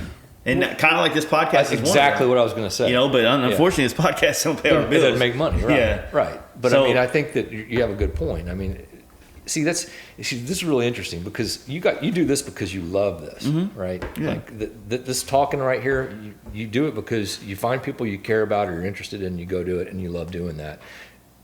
You know, I mean, there's something to be said for if you find something you're passionate about, like people see that and they're attracted to it, and who knows where this goes. Yeah. Right. Like you said, you'd be interested in a role at a magazine or something like that, or some other form of a publication or marketing or whatever. So you never know, man. But hey, before I forget, I just want to say, fuck you, Dynatrash. Sorry. A little shout out to some folks. There you go. Yeah. Now, that I think that's totally something that I want to try to do. I mean, here's the deal. Like, I want to do some like real continental travel on motorcycles, and that's not something I can really achieve for another 5 or 6 years. Right. So the way I'm looking at my life right now is that if I want to spend some of my 40s riding through Argentina and riding through Europe and Africa, depending on what my bank account allows me to do, Right. I have to try to cultivate some type of business that will make that possible. So now I have this ultimate dream in life that I'm putting way far down the line. I've never, I never went to college, so I don't have a 4-year plan. I've never Right. had that. It was just like, Yeah. so now I'm looking at something, I'm trying to build a foundation so that I can have this experience. And, maybe at one point in life, maybe after 10 years of doing that shit, I'll really have the knowledge and insight and perspective on motorcycling on all these different fronts. And I will be able to have a TV show or a fucking, Right. magazine that's got real content that can actually motivate and change people's minds about stuff. Yeah. Right on, man. But fuck, I don't know. Right now, I got to paint bikes and deal with shitty customers. Yeah. Not naming any names, of course. No, I was I one hope of the he listens to best it. customers, by the way. I just want to get on the record with that. Custom, we did a podcast in Daytona with my friend Jeremy. It was the second one before that, not the last one, but the one before. And he said this, and it was perfect. He said that doing what we do is this huge emotional swing. Yeah. Like one customer can have us high in the clouds, and the next customer will have us fucking like Right. questioning our existence in this business. God damn. You know what I mean? Yeah. Like it's a really big emotional swing for me, Yeah. at least. I don't know about Jesse. Yeah. But for That's me, 'cause it you is. care to. I mean, not too much, but you care. I mean, that's the Well, thing. yeah. right? I mean, like I said, Jace is my emotional swing. there you go. That's awesome, dude. I'm fired every other day, my God. and I have to sit at home and wait till he rehires me. Yeah. Do you fire yourself sometime? Yeah, Yeah. in my head, but I don't go home. That's awesome. I just go to days. lunch. What kind of hours you guys working these days? He Whatever doesn't the work that much. I do. It's whatever. It's whatever. Honestly, all bullshit aside, it's whatever it demands from us. Right. You know what I mean? So some days we'll be there Like, we got to work tomorrow. You all know what I mean? 'Cause- fucking day. You know what I mean? And some days it's like, oh, I mean, cool. Yeah. Like I handled my end of the shit, so Right. he's gonna do his. Then when he's How many done, bikes you guys got in right now? we just finally here's the deal. We did 4 baggers last year. 4 total. wow. Right? Yeah. Yeah. Compared- Because I you think used we to do a got- lot more than that, right? We got- shoot 4 a month. Yeah. Right? Yeah. So now this year, from January to now, how many have we done? Probably 6. yeah. And Oh, wow. right now, sitting in the shop, we have I think 5 or 6 with the No, chopper. we have one bagger, We 2 have Mark- baggers. 2 baggers, Mark's Dyna, the chopper, that sport bike, and that's it. And then we just had 2, an FXR, a Softail, and a Dyna. Oh, I just, forgot about just those. come in the mail. Oh, Yeah. shit. So- You guys are busy. Yeah, well, I mean, Yeah. we're busy, but like I said, this year. What you're gonna see from me is you're seeing me. I'm doing this podcast. I don't know what's gonna come of it, but hopefully something. $20 a month. Almost. We're almost there. We got $17. Awesome. We're doing our buy-in for drag, so we'll be able to. We'll be a parts supplier, and I want to nice. build more bikes. Yeah. I really enjoy building a bike. It's a more intimate experience Yeah. with something. You know what I mean? Yeah. Yep. So we're gonna try to weed out the paint a little bit Right. to make it to where like getting a paint job from us is a more exclusive thing, Right. And focus more on painting and selling the helmets, Yeah. and selling parts and building bikes, Right on. right? And that's kind of the goal. But at the same time, man, like I said, I'm looking at 3 or 4 different businesses, and I'm just throwing a little bit of energy Yeah. into all of them. Right. And at the end of the year, whichever one has more footing, Right. I'm gonna probably put more eggs in that basket. Yeah. But also Still just the 2 of you guys? yeah, Yeah. That's but a also lot going on for 2 guys, man. It's always been like that, though. I still, it's still on the table moving to California, man. And that's kind of like this lingering thing. Right. And everybody's like, oh, don't do it. It's so expensive. Dude, I hate to see it, but whatever. Dude, there's just more money there, man. Yeah, dude, if you got to do it, you got to do it. There's more money there, but everything costs more money. Just make sure you figure out we might, what the cost of living is going to do to your ass. Yeah, we might go out there thinking we're going to make more so. money, and then we end up being in the same fucking boat we're in right now, just with more money. I don't know. I mean, it's a year from now. So before that decision can be made, would be January, February next year. So, like I said, I'm just trying to put the groundwork down here. It just it gets a little. I have a lot of good close friends in Northern Cali, and my wife's got her whole family in SoCal. So it's like we have we have two completely two different states of California that are pulling us there, right? And I like being there. I feel at home, like you said. I feel like this is where I should be. I definitely feel Northern Cali. I like North Cal. Yeah. And so when I'm there, I feel at a different peace. You know what I mean? Even though I know it's honestly the hardness and the hustle of living there matches my drive. Right. Because I feel like I'm too driven to live in Texas because there's too much. There's too many weekend riders here. There's too many people that don't. That's not their life, and this is my life. And let's face it, the motorcycle industry is there. These people commute every day on bikes. Like their bike is a lot more important to them. Yeah, like my Diner Trash guys. A lot of the guys in this little secret group and part that's what they're about. California guys. That daily riders, man. That's what they do. I mean, I'm pretty much daily ride too, but them it's like commuting. An hour and a half, splitting lanes. Yeah. And that's just normal. And that's because that state's set up for to be. It's a more motorcycle friendly state. Right. You know what I mean? Yep. Most people think, they got a helmet law. That's not friendly. But no, they also allow you to lane split, which is the single best thing in the world. They gave you the helmet lids, whatever. I mean, I don't get that shit anyway. Yeah, I always wear a helmet. But yeah, so I mean, there's this strange. But I'll have raw sex.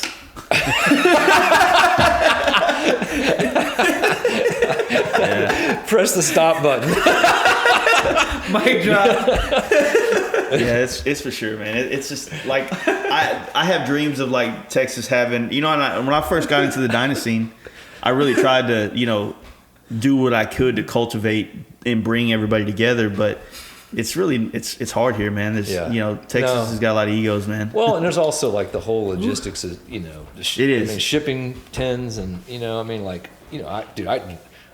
I couldn't. When I came to pick up my shit from you, there's no way I'll let you ship that stuff.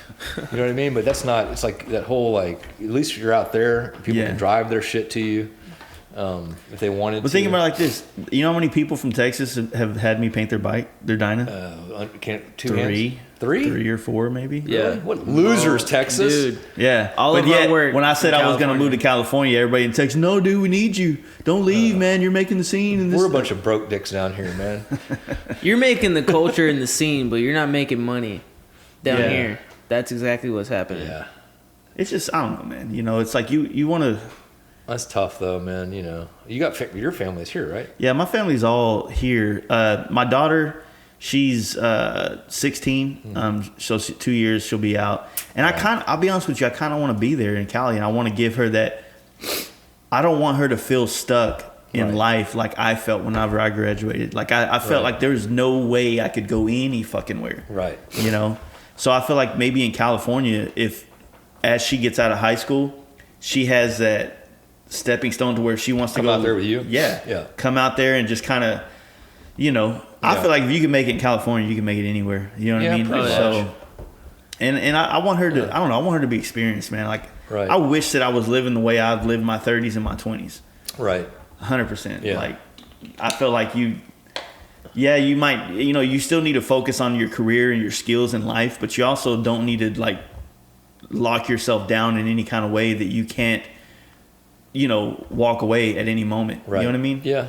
Live your life as if you wanted to move tomorrow, you could. You made a good point. So that's one of the things. You're talking about your grandparents, right? Mm-hmm. My parents, and they had a linear path. You went to high school, you graduated from college, then you got the job, and you stayed for 30 years, and you got your pension, your gold watch. Yeah. And you were done. Life's easy, secure. Yeah. Right. But that doesn't really happen anymore. It doesn't work. You have to switch jobs in order to get the money, to survive. Mm-hmm. And you don't even get good health insurance anymore. No, I mean, I can't afford the shit. Yeah, right. And so it's like the security's an illusion anyway. Mm-hmm. Unless unless you sell drugs. you did everything, yeah, right. or you did everything you were supposed to do, and like I took advantage of what was offered by my family, with the private school, did everything I was supposed to do, and did a corporate gig, and cashed out, right? Like some of my high school friends did. They're set. But that wasn't my story, So security's an illusion anyway, for the most part, Well, So it totally is. And that's why you can't depend on the world to provide a life for you. You have to live it yourself. yeah, You have to find things that inspire you and that keep you motivated and fueled, and you got to chase those things. Now, it sucks because everything I say is a contradiction of what I tell him about his music stuff. right, Yeah. But also, here's what I was about to say. And it has really nothing But to you do do have with to make music. choices, right? Yeah, you have to make choices. But the fact that we can sit here and talk about the things that we know we're passionate about, that we know what we want to do or what we like, that's more than what like 40-50% of the rest of the world can even say.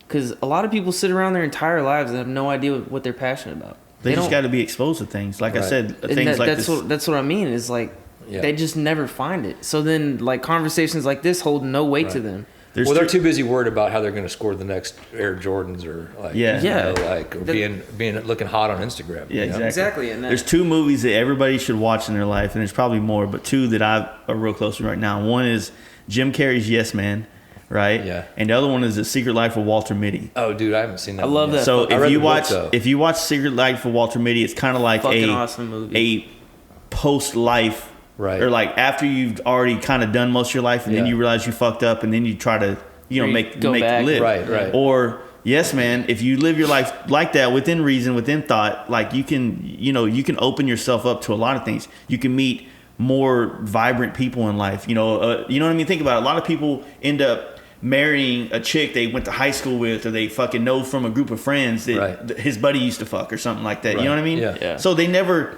grow outside of their own little bubble. Yeah. And they're not exposed to anything. I found my wife on Instagram. She was halfway across the country.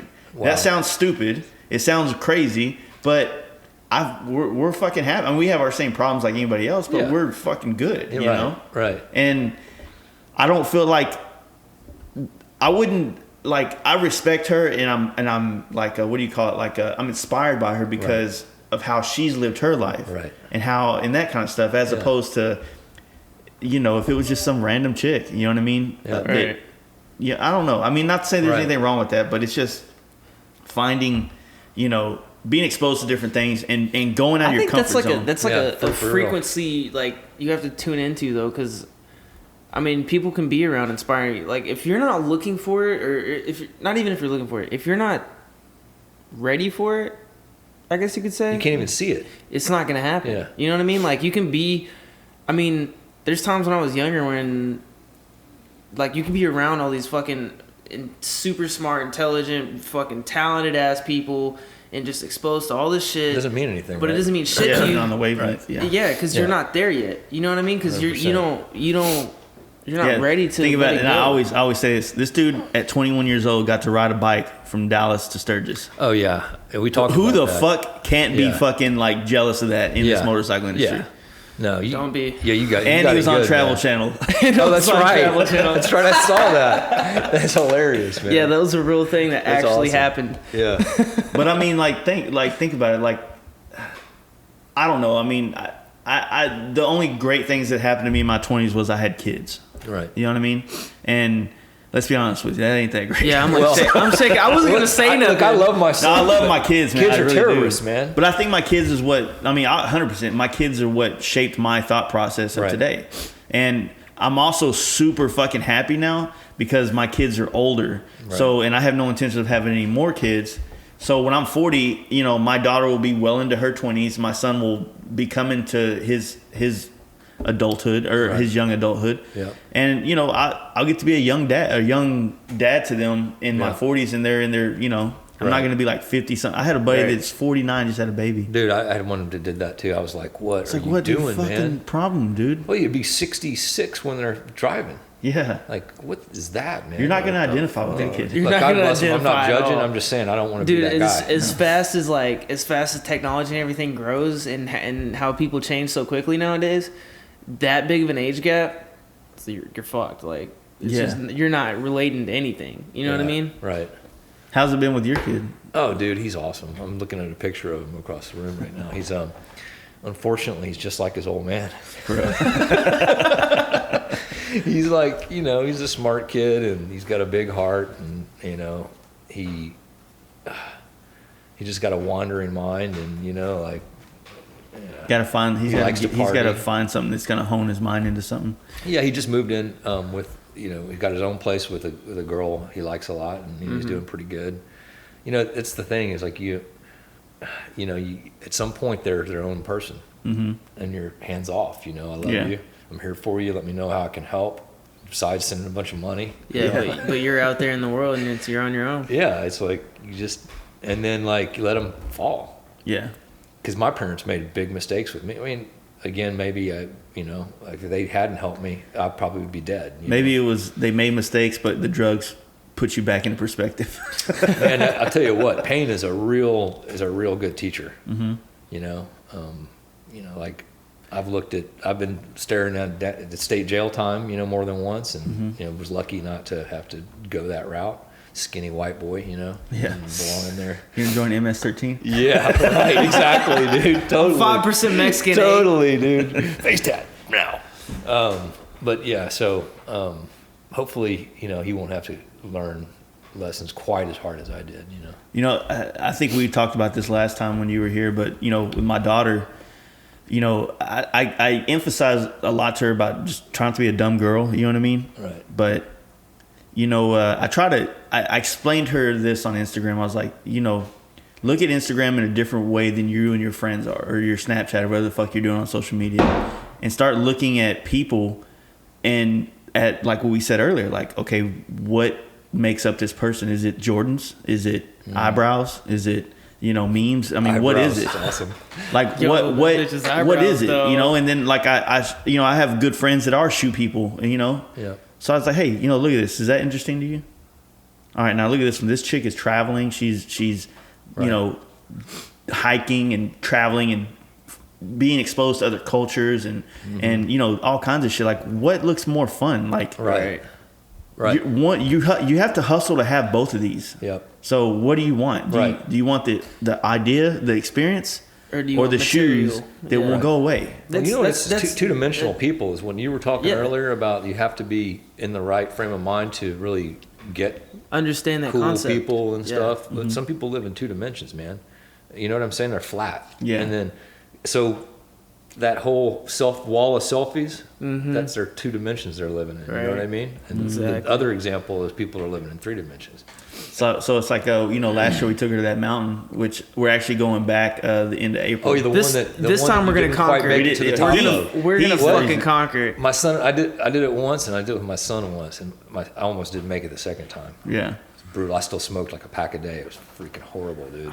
Yeah, so I talked to my daughter last night and I told her we're going to go back to that mountain. We're going to get to the top this time. But mainly, like, I want her to experience nature like that. I didn't get to, when I was in my teens, I played basketball, I was into sports, I was into girls and shit like that. I didn't have fucking internet. If I wanted to see nature, I had to open up a National Geographic, and who the fuck's looking at Right. those? You know what I'm Yeah, saying? right. At 19 or Yeah. whatever. So, I'm trying to expose her to that. And I want to take her to California, but she lives in Oklahoma. It's kind of hard. I just don't want her to get stuck in Oklahoma. Right. Last thing I want her to do is get pregnant.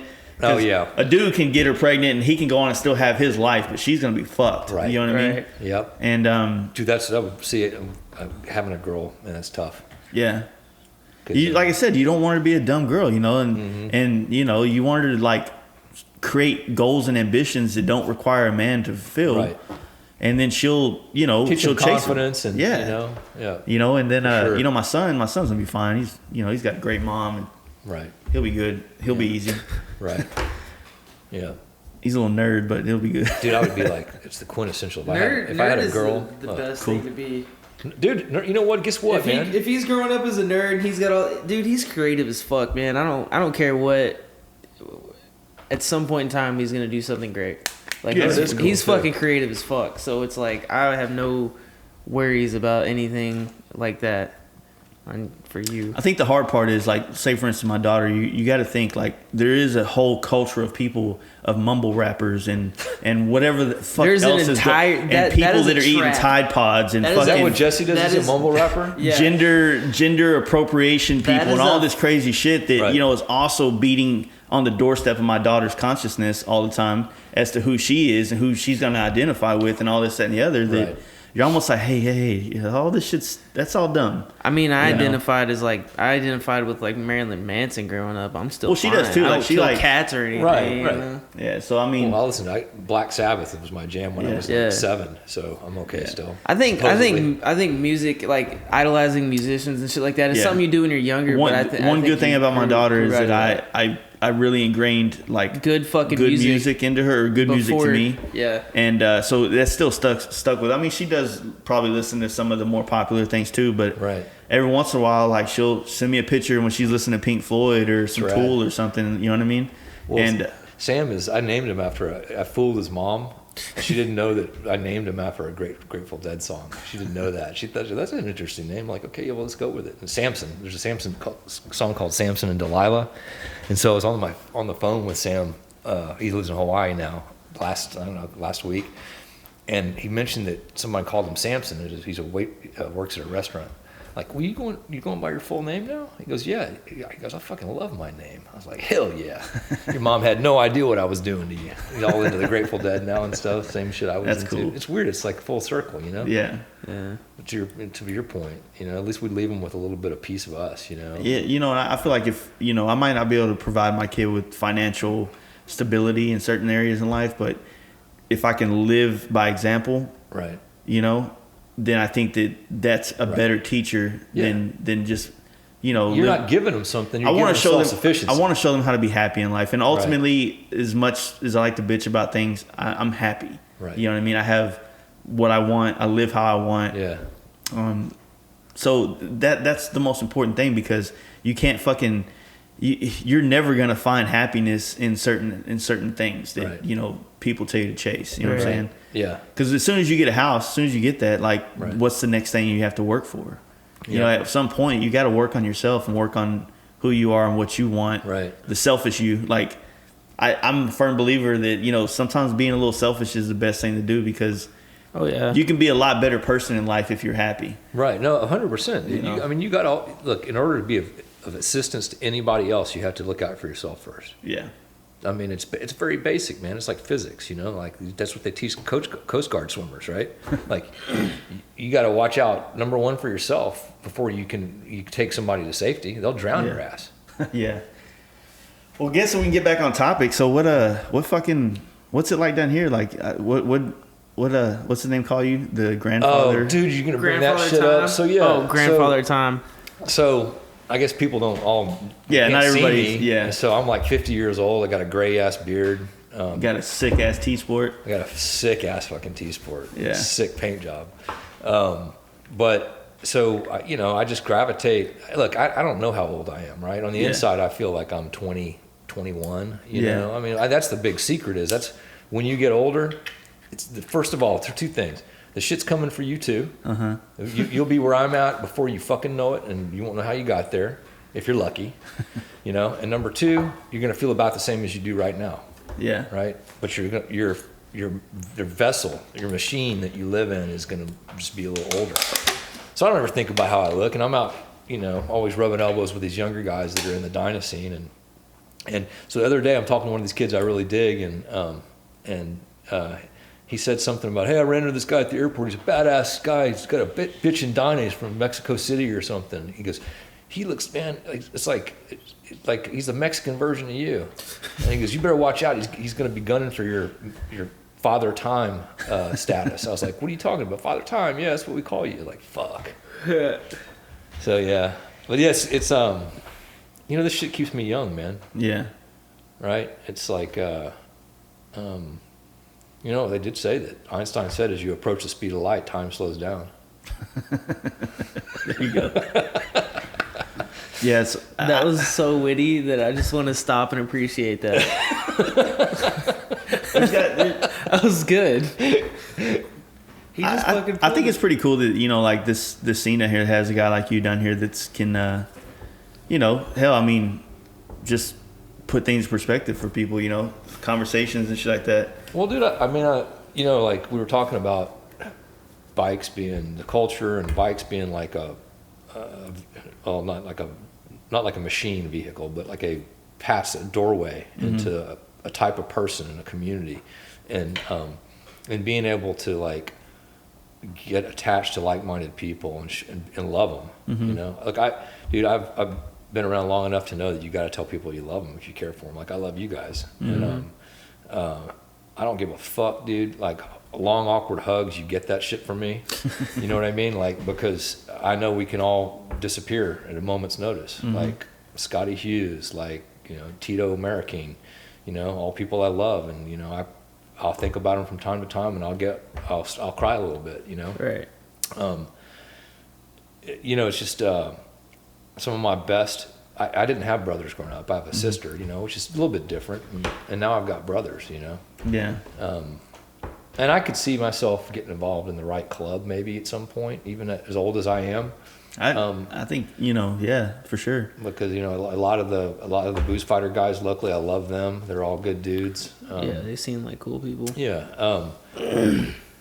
Like Zombie guy. Yeah, shout out to Zombie. Zombie's cool as fuck. There's I love times like Zombie even to when death. we were hanging out with Zombie, like, man, I'd love to be in a club with this guy. Yeah. But it's him that I'm Zombie's gravitated like, to. I don't know why. So it's like there's also probably 15 other dudes that I gotta hope. Dude, it's like anything. Look, man, it's like I'm an open book. I go to AA. That's how I stay sober. I try to do it without that. I can't, for whatever reason. And when a new guy comes in, that's another thing I'll touch on. But when a new guy comes in and they want to know what's what, I always tell them, like, look, man, you got to remember that this is just a little small microcosm of the larger world. Even if they're all trying to do the same shit, right? So there's going to be like assholes and crazy people, and don't listen. Just forget them. Just gravitate towards the people that are like you, that are like-minded, Right. and cool. And it's the same kind of a deal, I mean, in our culture, there's going to be in clubs, and you just gotta just always look for the right message coming from the right messenger. Push all that. The rest is noise, man. I feel like Zombie is one of those guys that I have no idea why I like him, but it's just like there's something about him. I like gravitate toward, like when I see him, I'm like, I'm gonna go hang out with him. Well, because he's got a good heart, and you can feel it. He's lived a life that's got substance to it. Yeah, you know what I mean, I guess that's what it is. Like we could talk for hours too, because he has plenty of opinions and things. Right. Here's the deal: if you do shit, you're gonna have opinions. Right. You're gonna be like me and talk your ass off all the time because you've got so much shit to say, or you thinking especially if you ride. Yeah. Dude, when I got back from Daytona, I figured all kinds of shit out. I turned around and sold my Dyna or my FXR parts the next day. Yeah. I figured that out on the ride home. Yeah. You figure shit out. Right. And so then you get ideas, you cultivate, or you sculpt ideas, and you talk. And like I said, I get around Zombie and we can just go on and talk and talk. Well, and you know how he got his nickname, right? His road name. Well, he got in a really bad crash, and they thought he would never wake up, and he rose from the dead.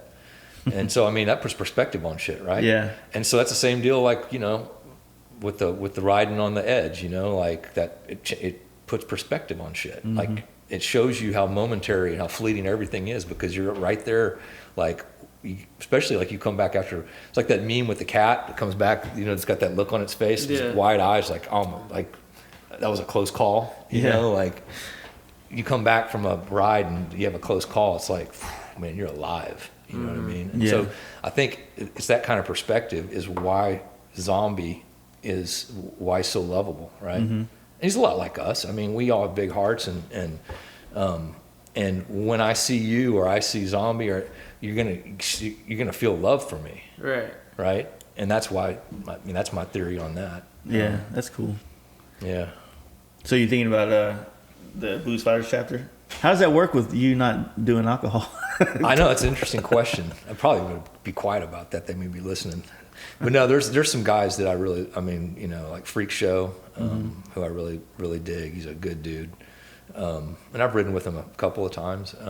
It seems like that would be the club, the most ideal club, because of how much culture it has and has retained over what, almost 70 years now. Oh yeah, dude. They're, you know, that's the thing is it's history, right? I mean, something that's got a long tradition that ties back to, you know, to the beginning of this culture. That I gravitate to that. You know, Zombie, actually, in the podcast we did with him, he said the most beyond his years shit that has stuck with me since. Right on. That your club or that club has managed to keep that culture going for so long that, you know, now that the helm is on us, now that it's our job to continue the culture, Right. like, do you want, I mean, like, it's our responsibility. So, you know, Right. in 10 years when the next generation is here or whatever, and they're That's the the ones legacy. leading shit, Yeah. like, are we leaving them a better place, or are we, you know what I mean? Right. So, you know, like, when the bagger dudes are acting the way they do and standing on their seat and listening to music and shit and being clowns, Yeah. I take offense to that, because I feel like this is the culture that we're leaving behind, and you're making a joke out of it. Right. You know, and the last thing I want is 10 or 15 years from now, someone to look back and go, hey, man, you used to build those big wheel baggers? I'm like, yeah. He goes, oh, what's it like standing on the seats and listening to music, man? That Right. You know what I mean? Like, Right. I don't want that Yeah. to be what they remember Yeah. this from. Right. You know, but of course, I'm the only one that thinks like that. Everybody else is, you know. Right. But Zombie had the best analogies. Like, man, it's our job to make sure that this keeps going. That's why, perfect example of why what you're doing makes, regardless of what comes with what you're doing with this podcast stuff, right?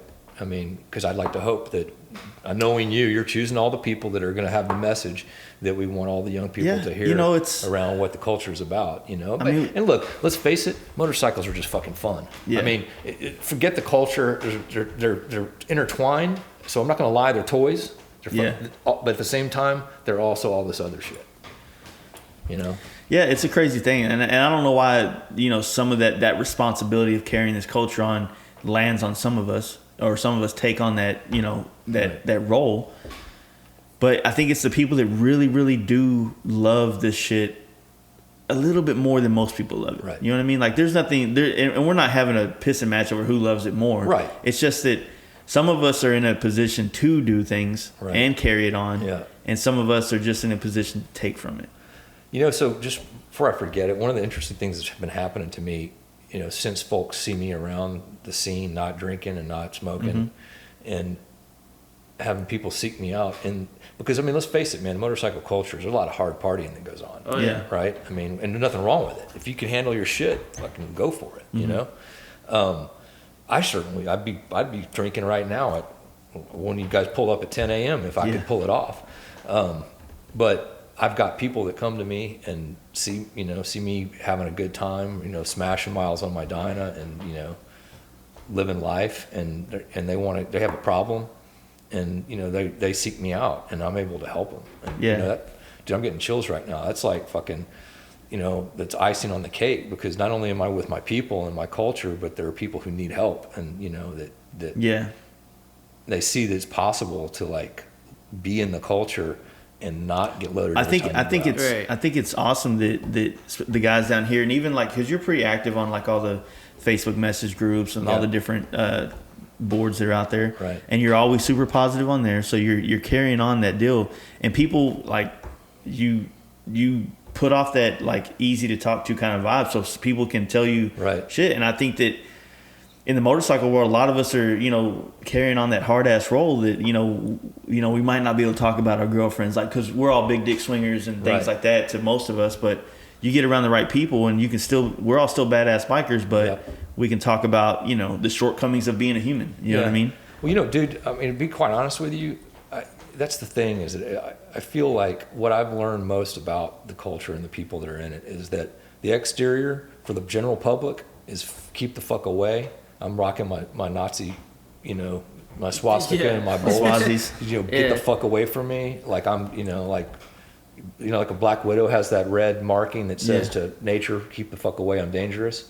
It's that kind of shit. But once you get past that and you get on the inside, the biggest hearts of people I know anywhere are people in the biker scene. Yeah. In the biker culture. And it's like that whole outer shell is designed to keep all the squares and the two-dimensional people out, and then keep a protective boundary around all of these people that care about each other. And that's the trip, dude, is that once you get in there, it's like, I've never been able to meet people and fall in love with them, man or a woman, just as for the individuals that they are, as quick as within this biker culture.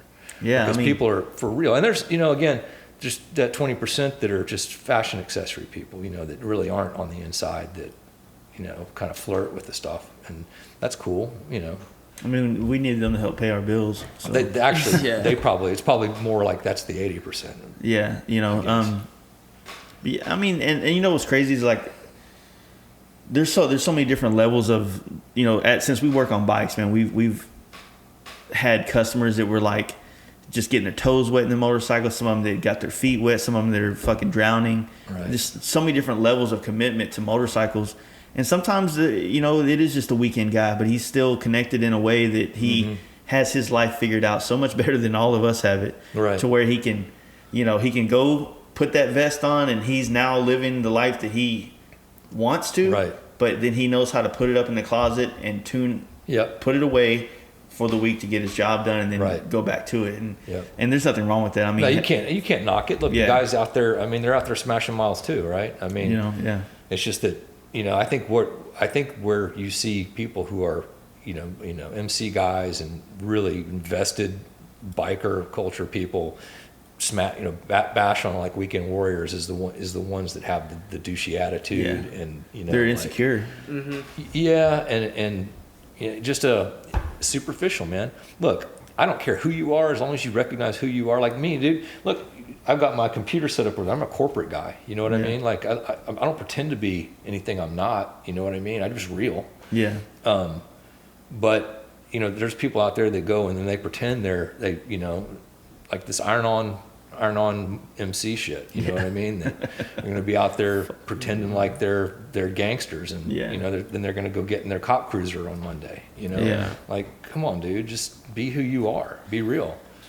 Yeah. So there's all these different facets of commitment. I think the thing that I'm more trying to keep under control when it comes to opinions, especially mine, is that if I have to tell you how committed to motorcycles I am, then obviously I'm not that committed, because I have to tell you instead of just showing you by how I do it. Or just be. Yeah, or be. Don't talk. Yeah. It's the old saying, like, just don't talk about it, be about it. Yeah, so it's like I want to, it's part of the conversation a lot. You know what I mean? Like, a lot of guys will come in the shop, like one of the customers just left, and he's just, because I ride my bike, because he said it 400 times, and he's like, I put 2,000 miles on my bike last year, and I'm like, 2,000? Yeah. And I didn't want to burst his bubble and say, yeah, dude, but at the same time, it's like, that's a part of my ego that I'm trying to get rid of. Understood. is that you know what, I did way more than that. I'm more real than you. So I'm trying to 100%, man. As a human of myself, I'm trying to get to the point where I'm not comparing myself to anybody else as far as my level of commitment or theirs. Right. And it's helping with this podcast because you talk to people and you I feel like you're slowly chipping away at this ego that I have, or I'm chipping away at mine. Yeah. And I think eventually, a year into this, 2 years, I might be like on this like state of being. Yeah, dude, all zen and shit. Yeah. Well, when I first met you, when we brought the tins up to you, we had lunch and we talked about that, and you were talking about that ego death shit, right? Like killing your ego, and I was like, fuck, I like this guy. Like, well, it's tough. It's like, I'm not saying I don't have one, and I'm not saying that I constantly battle with it, but trying to keep it in check. Consciousness of it. Yeah. Right? I mean, so progress, not perfection. Yeah. And people in recovery will know what I'm talking about, I mean, like, that's what it's about, dude. It's like learning to like, and so that whole ego death shit, that's when you're capable of at least striving for that, that's how you really get to love people, man. Well, it's a lot of things. Like, put it like this. Let me give you a timeline. So when I had my big wheel bagger, I felt like that bagger, because it was an expensive thing, you know, coming from a kid that didn't have a lot of shit growing up. You know, I wasn't deprived, but I wasn't rich. Right. You know, so now I'm on a brand new motorcycle with $30,000 worth of parts on it. Right. You know, my ego resembled that. Yep. Right. And then once I started falling in love with the open road and motorcycling, it kind of, that's when it started chipping the ego down. And that's when I realized that, you know, I didn't want to be in that scene anymore. And I switched to Dynas and the FXRs. And more of the FXR crowd is just completely like, not saying egoless, but it's a different type of person. So that started chipping away down. And I feel like I got a lot of leftover shit that's still there resembling. So you might hear it in this podcast or hear it when you talk to me or see it on something I write on Instagram. But yeah, it's just like getting rid of this, like, look at me and look what I have. And, you know, and unfortunately, maybe our paint jobs and the work and the bikes we've built are ego encouragers. Right. But it's still, I haven't figured it out, but I'm just trying to like separate it to where I don't have to explain myself to people and try to explain to them how cool I am or how much I know how to do or not do. Yeah, dude, it all comes down to humility, man. And not humiliation, but like it's just about who you are relative to the world. Yeah. Right? And I just want to be a man amongst men, you know? Mm-hmm. I don't want to, that's why I like the culture that we're in, you know, for the most part, is because, you know, like it's an equalizer, you know? It's helped out my painting business tenfold because you talked to me 6 years ago, I was the best painter in America.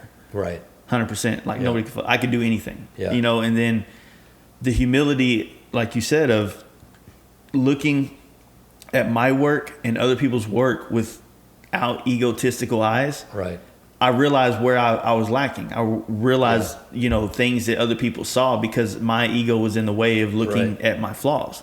And so, in the course of learning and trying to get better at certain things and hone down my skills and our quality and things like that has been a part of that. But now it's to the point where instead of like we bring painters on here, my competition, we bring on here and we promote them through my fucking website and my business. Yep. So, and doing that, I think has helped break down the ego even more because it's like, honestly, these are people that I look up to. You know what I mean? So I'm already, you know, a fan of theirs, and I want other people to see what I see in their work. Well, dude, that's how all art moves, like the music industry. Is, you know, I mean, like it's the whole ecosystem is what drives evolution and style, right? And so everybody draws little cues, whether you know you're doing it or not. Little cues off of each other, a style evolves very subtly over time. And so your conversations with the interactions with those guys is good for you, man. Yeah, 100%. It's kind of like a gene pool. Like if you have, you know, that up in the Appalachians and you got the cousins fucking the cousins, everything's going to get all messed up, right? Because pulling out some chromosomes, I'm going to use these later. Yeah, right, exactly. So, I mean, you got to have it's kind of like a big gene pool in terms of style, you know?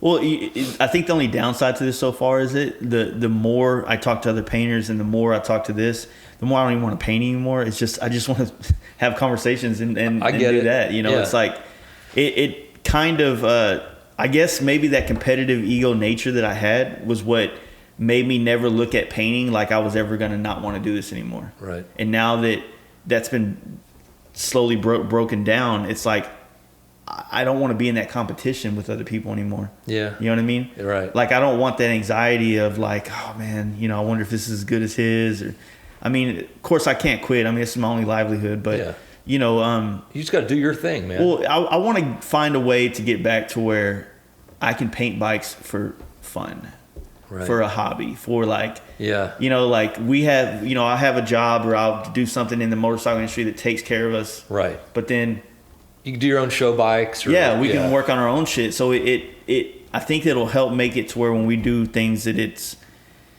you know, it's more thought out. Like it becomes real art to where you're not within a fucking week time frame that you got to knock out this 100%. Paint job and it has to be as good as the last one or it has to be as good as what the trend is now. And, you know, you start getting all these different things, which kind of, it can really fuck your head up, man. Well, dude, it's like anything. So my son he was real into fishing when he was in his early teens and like, addicted, dude, like crazy. Like I could never find him. He's always finding some place to fish.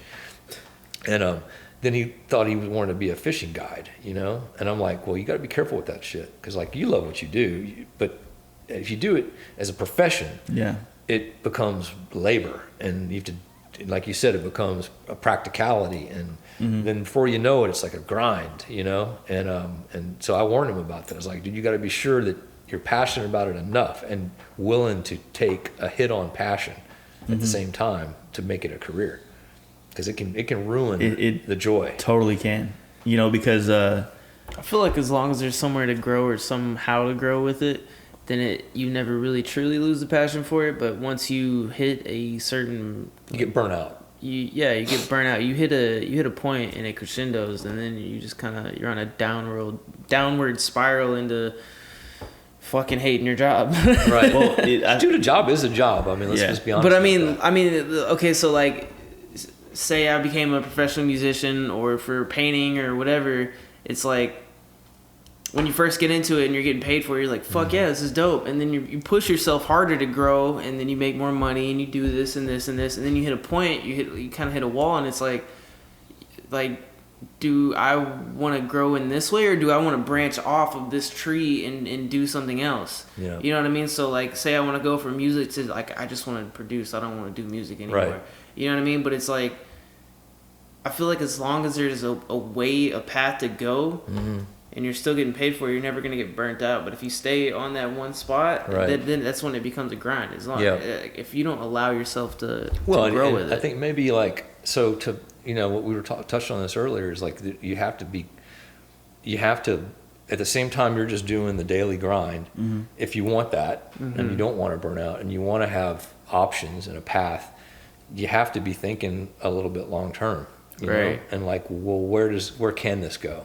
What are my options? Yeah. What options would I like to have? And is there a way to get there? You know, and you seem to be, well, like, I see you just doing like, that, like dude. what Like you're Jason's doing with trying to get out of painting, kind of, you're laying the ground. Like you want to go ride around, you know, different countries. You're fucking laying the groundwork right now. Yeah. Well, think about it. Okay, so paint you this picture right quick. When I first got into painting, it was a business thing. Like, painting got me into motorcycles because I took a job at a motorcycle shop that painted bikes. Okay. So being in there sanding tanks all day long, I just was around bikes. I was around bikers. Fuck, I want a bike. And then I got one, and then the bike thing spiraled out of control. But now, as a painter, you know, when you separate that, it's, you know, when I was doing sport bikes as a kid, I was like, man, one day a guy's going to let me paint a Hayabusa. And I'm going to do so, you know, I was like waiting, like, I'm going to do this bike. It's going to be so sick. I'm going to have it. I'm going to be made. Right. So as a younger Jace, I made all these like these hypothetical, or what would you call it? You like, made unrealistic fantasies in your head. I made fantasies or goal or like things will be fine after this point. Oh, understood. Yes. You like, know? if this happens, everything will be golden. Yeah. That's an optimism that you only have in your youth that can 100%. It's gone. That can be taken away in your youth from adults. Yeah. So just be careful about that. that. So, you know, it went from the Hayabusa to one day I'm going to get to build one of these, and and basically it became small goals. And then after I hit them, then it was like, man, one day I'm going to be in a magazine. I think, and then the magazine turned into SEMA, and then it turned into this, and then it turned to like, one day I'm going to get $10,000 to paint a bike, and then you get it, and you're like, I don't ever want that again. You know.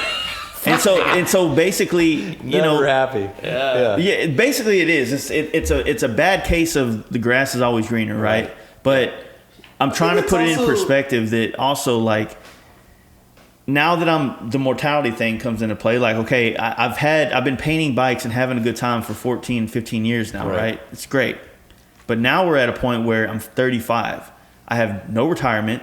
I own a couple bikes. I own a couple piece of shit cars. I don't own a house. You know what? I got good credit, but I don't look like I make a lot of money to the government. So, like, how does that work? Right? Yeah. And you know, you start thinking like, man, you start looking at what you make in paint, and you start thinking like, there's no way I would, you know, there's no way I could make it. Like, I can't chip, you know, a 401k out of this or health insurance out of this. I wouldn't be able to live every month. You know what I mean? Yep. And so you just get to a point where, like, well, you know, now because of money, there's no way that I can keep doing this and have the later years of my life that I want. Yep. So it's kind of like you're selling to all these people to get into this industry of like custom paint and custom stuff. That's like, man, there's no gold watch at the end of this. Right. You know what I mean? Right. And most people that come down this road end up going somewhere else, or they have to. Well, so you're perfect age to do something like entrepreneurial, right? I mean, to figure, like, I think I got it figured out. Now, what I'm trying to do though is I'm trying to stop spending so much fucking money on my bikes, and put more money back into things that could turn into other money. So that's this year's goal. But that was a conscious decision. As I buy a bike from you today. Because that was a promotional, right. Piece of shit that you're going to buy from me today. It's awesome. And then put tons of money in it. I know. It's going to be beautiful. And so I joke around too. Like, fucking Jason's coming to pick up that bike so he can make it way better than mine, that fucker. But yeah, dude, I mean, like, it was a conscious decision. You dumped money into those bikes because they were marketing vehicles. Mm-hmm. And it worked. It did work, yeah. So, bam. And they, building that FXR last year, it helped us gain so much traction across the United States with that culture, which is great. And then now it's like, I feel like I'm not doing it justice, because now this year I really can't afford to do that. I need to be a responsible adult. Right. And do other things, but it's like I feel like I'm gonna chase that high how I felt riding that FXR to Cali. Yeah. And then everybody in California go, dude, we've been watching you on Instagram do all that stuff. Yeah. That's a what do you call it, serotonin or some shit that gives you, or fucking that bike is dopamine. badass. I don't know what the fuck that shit is. That bike is, pictures don't do that bike justice either.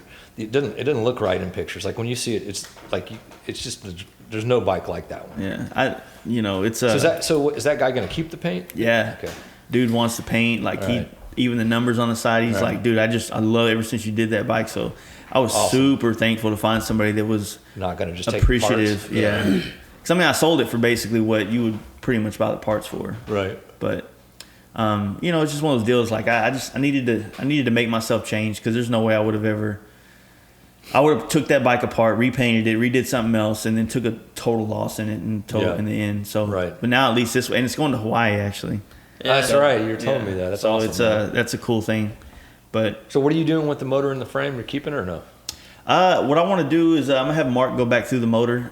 It's an Ultima motor. Still feels fine, right? But just to be safe, I'd let him go back through it, and then I don't know if I'm gonna go full RP fairing again. But I kind of liked the way I had pulled my bags and lowers off before Daytona and rode around. I kind of liked how it looked, right?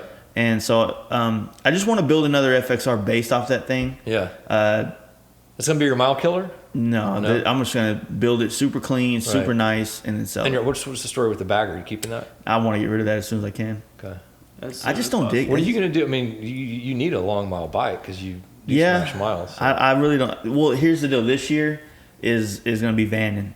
So picking up a van next month, and basically because me and my wife have been talking about doing it for a long time. Right. And so if I do the FXR and I put a quarter fairing on it. Mm-hmm. I can throw it in the back of the van. We can drive it to Sturgis. She can be there. Right. You know what I mean? Yeah. Or the T-Sport down there. I could throw that in the back of the van. Yep. Do the same thing. That's a good point. So this year, I'm trying to focus more on the things that me and my wife had planned to do, but still kind of connected to the motorcycle thing. See, that's another thing, man, I think is great about it. I look at people's relationships because I want a pattern. Like I look at you and Britta, and you guys have a rad relationship, and that's part of the reason, man, is because like you make conscious decisions to include her and shit like that. Well, it was a rough last year. I mean, I put her through a lot of shit. Let's be honest, you're on the hot seat, dude. Yeah, I mean, she kind of broke it down to me and said, "Look, we've been talking about doing this van thing for a long time. So, either make it happen or she didn't threaten to leave me or anything, but and it made me feel like, what, I really do want to do that. And because every time I would go out of town, like there would be this overwhelming sense of I want to get back home to my wife. You know what I mean? That's how you get all your trips, man. I watch you. Yeah. And any trip, you're like just ready to get home to Britta. Yeah, and that's kind of that is a great feeling. Yeah. But you kind of get trapped into like not wanting her while she's there. Right. But then wanting her when she's 1,000 miles away, and that's not a healthy thing to do. No. So, and plus, I mean, think about it. Like, conversation and communication is the key to everything. Right. So if I'm living a life on the road with her, then she's experiencing it with me. So 2 years from now, just like me and you could talk about the first time we met, or we can talk about the first time he rode to Sturgis. I need to be able to have those same conversations with my wife. Yeah. You know? Right. And not like Yeah. a separate life from her. A common history. Yeah, a common history. Absolutely, dude. So, you know, and she used to do the bagger thing with me all the time, but of course that was a big couch cushion for her riding the bike. Right. She ain't doing that on the FXR. No, T-Sport, there's no long mile ride. So the van works those. for us. It's a concept that works, and we still can promote the motorcycle business through it. It's not trailering. Well, and you can also haul your whatever, like Yeah. gear you want to Vans sell. are fucking Or cool. Yeah, well, I mean, like we're gonna do our first trip. We're gonna go to Northern Cali, which I would have done this on the bike, but it all boiled down to it. It's like, you know what? I've ridden to California every year for the last 4 years, and then she usually flies out there, and we meet up in LA, and we spend time with her and her family. But I was like, you know what? Why don't we just leave the bike at home this time? We'll do it in the van. Right. We'll camp at some badass places. Yeah. I got to deliver a bagger up there, so I'll take the parts in the van, so I'll get paid on this trip. Right. I'll get paid going there and coming back. Yeah. And then we'll have some time together. That's you know? awesome, dude. So that's kind of the goal. And then we're gonna go to Sturgis together. So either the FXR or that T Sport will be done for Sturgis. Not done like I'm not putting that kind of money into a bike Right. again. You know what I mean? Right. Yeah, yeah. But like I said, I'm working on 4 different types of businesses, and I Yeah. want to see what's going to be the best. Yeah, I'm really stoked to see what you guys do with the T Sport. Man, if it's as clean as yours, I'd be happy. Dude, my You know, bike is so. I don't even deserve that bike, man. I'm serious. I don't. I just want a nice clean bike. You know, but you know, I don't know not if worthy. We've talked about we sat down with Oliver from the Cut Rate a couple weeks back, and he kind of helped inspire this whole transition. To be honest with you, Really? it was that conversation with him and him telling us how he did his shit and how he lives that made me be like, you know what, he's fucking right. I'm doing it. He's a cool motherfucker, dude. He's cool as shit. rad. And now, you know, late last year I started picking up that welding and stuff like that. So now that's opened up a whole nother, that same reward system I was telling you I had for painting. Now I'm doing Right. that with the welding. So I feel like I'm gonna get really good at that really quick and do some shit. Right. But I'm trying to be like the relationship. I already know how this worked out with paint, so I'm gonna Right. use it to motivate me. But I also know that there's no end game in this welding. Yeah. Otherwise, I'll be 45, 50 years old. Yeah. You know, still welding pipes, trying No to make a golden living. watch and welding either. Yeah. So it's just about building. It's about being versatile and finding a way to hone all these skills and make some shit happen. Yeah. And find that nice corporate gig at Hot Bike Magazine or some shit. You know. And then the grass will still be greener somewhere else. Yeah, Exactly. Always. Because that's the kind of person Jace is, and no matter what he's doing, he's never going to be satisfied. Oh my god, dude! Trust me. There's days where I sit, you know. Now I work from home, and I'm just, you know, on calls all fucking day long, conference calls and shit, and you know, I write a lot. You know, I have to create shit and design stuff, and I'm also working on developing some of our software product and stuff. Not Yeah. coding, but ideas and stuff. And you know, it sounds like a dream job probably to a lot of people, you know. And it's a great. I love my life. It's good, and I'm grateful. But dude, there's days where I'm just like, dude, I would so much rather have a shovel in my hand right now. You know, I mean, seriously, Yeah. like be outside and not have to, when the day's over, nothing to think about. You left it all in the field. You Yeah. did what you had to do. You dug the trench. You fucking laid some, you know, a foundation or whatever. Well, that's what's good about like welding and painting and building bikes is It's over that you when it's get. over. It is, but you're also married to some man, right? You're married to this dude. Yeah. He's texting you all the time. He's Right. calling you all the time. Every time there's a problem, Right. he wants you to fix it. Every time Yep. there's anything, every time there's an idea, you're married to a man. Yeah. You know what I mean? Right. And Oliver does it the best way. He builds a bike for himself or a couple, and then he sells them. Right. He doesn't have a customer coming in and telling him how to do it, Right. when to do it, or He whatever. just builds what he likes, and Yeah, if people and- like it, they buy it. And Yeah, so, yeah. you know, I'm looking at that grass that he's got over there like, fuck, I want to roll around in that shit. You know what I mean? Yeah. Because I feel like I'm going to be able to have the same reward system that I get from painting, that emotional swing I told you about, from Right. when someone finally buys it and they love it. Yeah.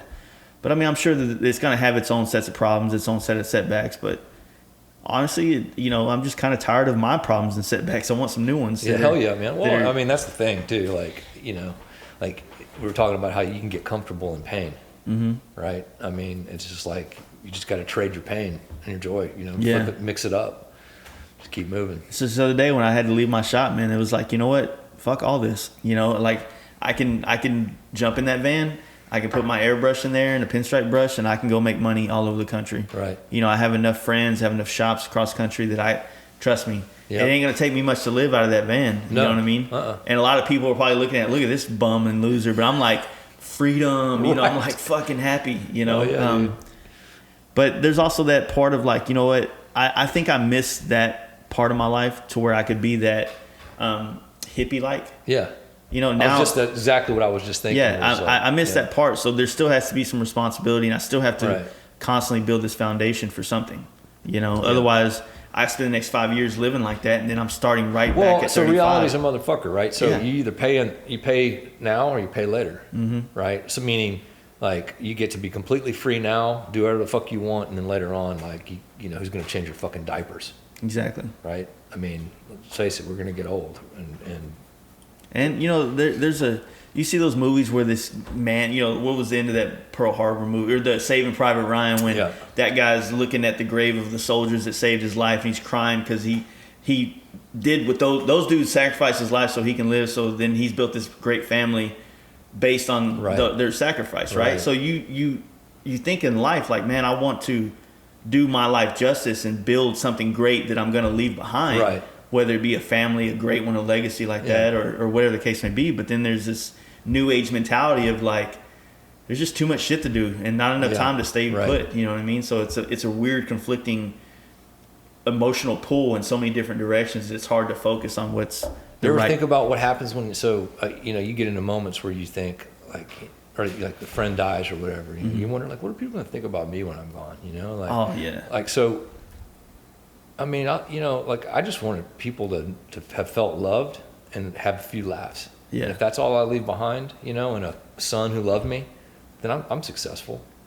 Yeah. You know what I'm saying? Like, I mean, You know, I don't have to do anything that's great, actually a really because that's healthy. great. That's a really healthy thing to do. I was actually reading about this the other day. Is like meditations on like your own death, and like ask yourself, what do you want people to say about you, or what do you think they'll say about you, or like if you got told you had a week to live, what would you do? Type shit. Like all of that's really healthy thoughts, because then it helps you put into perspective what things in your life are truly more important to you. Right. And it might be 100%. things that you didn't even really realize until you really sat down and asked yourself stuff like that. Yeah. You know what I mean? So There he goes again, dude. I'm serious. I just mean, saying. Tear. I know. I'm just saying. Get some tissues for us here in Yeah. a second. Yeah, I don't know, man. It's a great thing. Like you want to leave this, like, you know, I have a friend that he committed suicide probably 2008.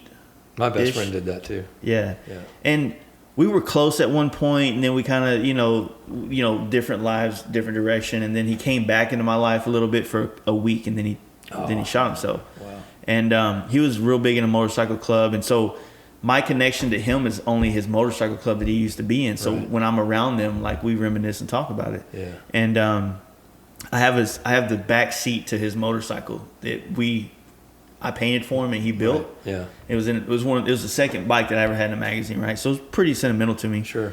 And the other day I was in my office in my house, and it was tucked in the corner, and I was like, I felt like I fucked up as his friend because I haven't thought about this guy in a year or two. Right. And so it's like, when you think about it, it's like, maybe it's the ego thing coming back in. It's like, well, I wonder how often people are going to remember me or think Right. about anything I did. So it does light a fire in your ass to Yep. want to really create this something that's like a substantial thought process for people to think of when you're Right. gone. Yeah. You know, not be, oh yeah, you know, he fucking, you know. Sometimes it's just not fucking people's lives up and staying the fuck out of their way. That's what you Yeah. need to mind. Oh man, he was a real swell guy. Like he didn't really tell me anything, and he just kind Right. of stayed to himself, Right. and you know it was swell. He was an asshole to a bunch of other people, but he never was always cool to me. Yeah. So Yeah. you know that was his contribution. Yeah, but the good thing is, man, like I said, all the people I've met, you know, FXR Mike, fucking Mark, a lot of the people that have kind of became. Fucking Mark, you have to put fucking in between. Well, I have to separate Mike Fucking Mark. and Mark. Oh man. But not even them. Like my friends in Cali, the painters that I became friends with. You know what I mean? Like so many people started to put things in perspective in my life that I'm excited to see who I am in 5 years. I really Right. am. If I can keep pushing and doing things. I mean, every once in a while I get in a state of mind where I'm just like, a total asshole, totally, like I said, I'm not very nice when it comes to like. But what did I always tell you, Jesse? Every time life was hard and you were like, "Oh, I'm depressed," I'm like, "Dude, it's gonna get harder. If you can't handle it, just go do it right now." Right. Yeah. And that's kind of been my asshole-ish way of saying, "Look, dude, right, this shit's hard, man." It's called tough love, man. It's like just go take care of business. You're gonna be I'm you gotta be careful with that shit though, because a lot of people really can't handle things. No, like well, that. that's true If too. you tell like somebody, especially growing up, if you tell somebody every day that it's gonna be hard, they're gonna start losing their creativity, their inspiration. Honest opinion.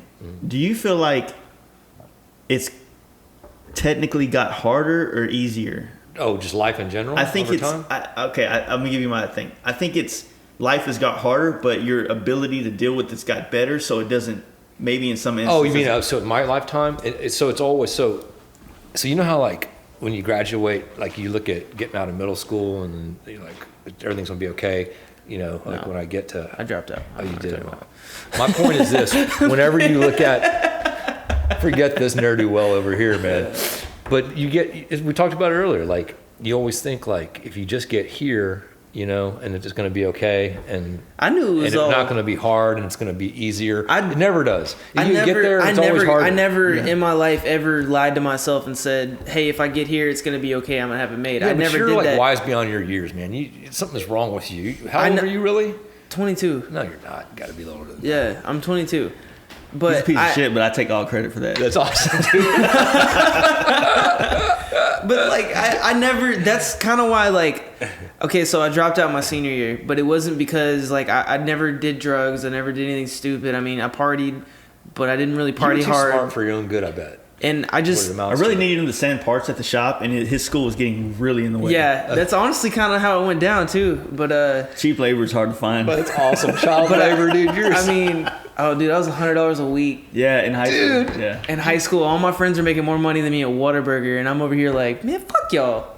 That's awesome, man. I got into high school or whatever, and like they were always like college. They fucking shove it down your throat. You know what I mean? And I'm like, how does everybody not see past the gimmick in this? This is literally like marketing. They're fucking just trying to make their money. Like, right. I'm sitting there in fucking class, and they're doing like this thing on, if you don't go to college, you'll fucking ruin your life. And I'm like, well, fuck y'all. Watch me drop out. Right. You know what I mean? Yeah. And it's like, I'm looking at my friends. I'm like, how are you guys not picking up on the fact that if you go to college, you're just going to end up owing money your whole life, and then you're not even going to have a job in whatever you went for. You know what I mean? Guess what, dude?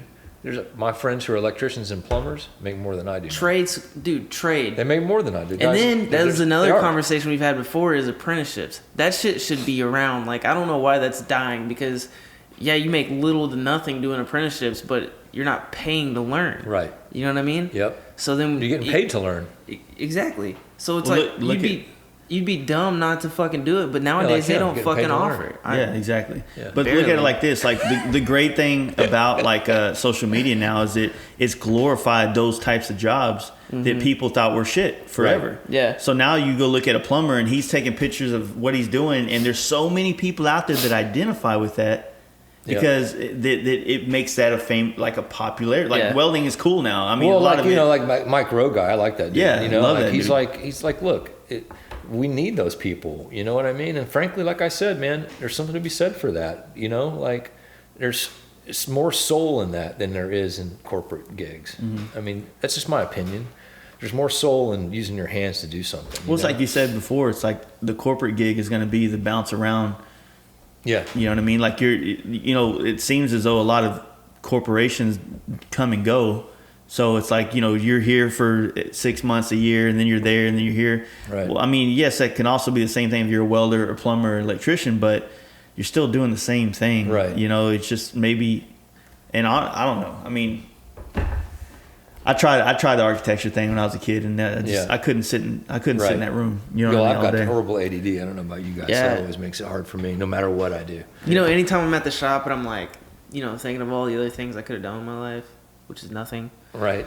But I'm like, I'm just really fucking stoked that I'm outside right now listening to fucking music. Right. And if I really wanted to, I could just leave and go get a Monster or Yeah. Red Bull or lunch or Nobody's whatever the fuck. breathing down your neck. Nobody's gonna stop me. And That's why, like, I so badly, like, if I didn't need him to work so I can get through every day, I want him to go work at any place. Oh, so you can see what it's like. Yeah, Any place I mean, that's like where you get fucked with, be on your phone, Right. Where you got a You're boss 5 where you- minutes late, and they're Yeah. like, but I hey, mean, hey, it took me like, you know, up until this most fucking like this year to start really appreciating shit like that, because I did grow up into this, and I've worked at like Hastings, you ever know what that was? So I worked at Hastings for like 4 months. I got fired because I'm me. It's good for you. Yeah, but I mean, it's like, it's not until recently that I started appreciating and understanding what it is. Yeah.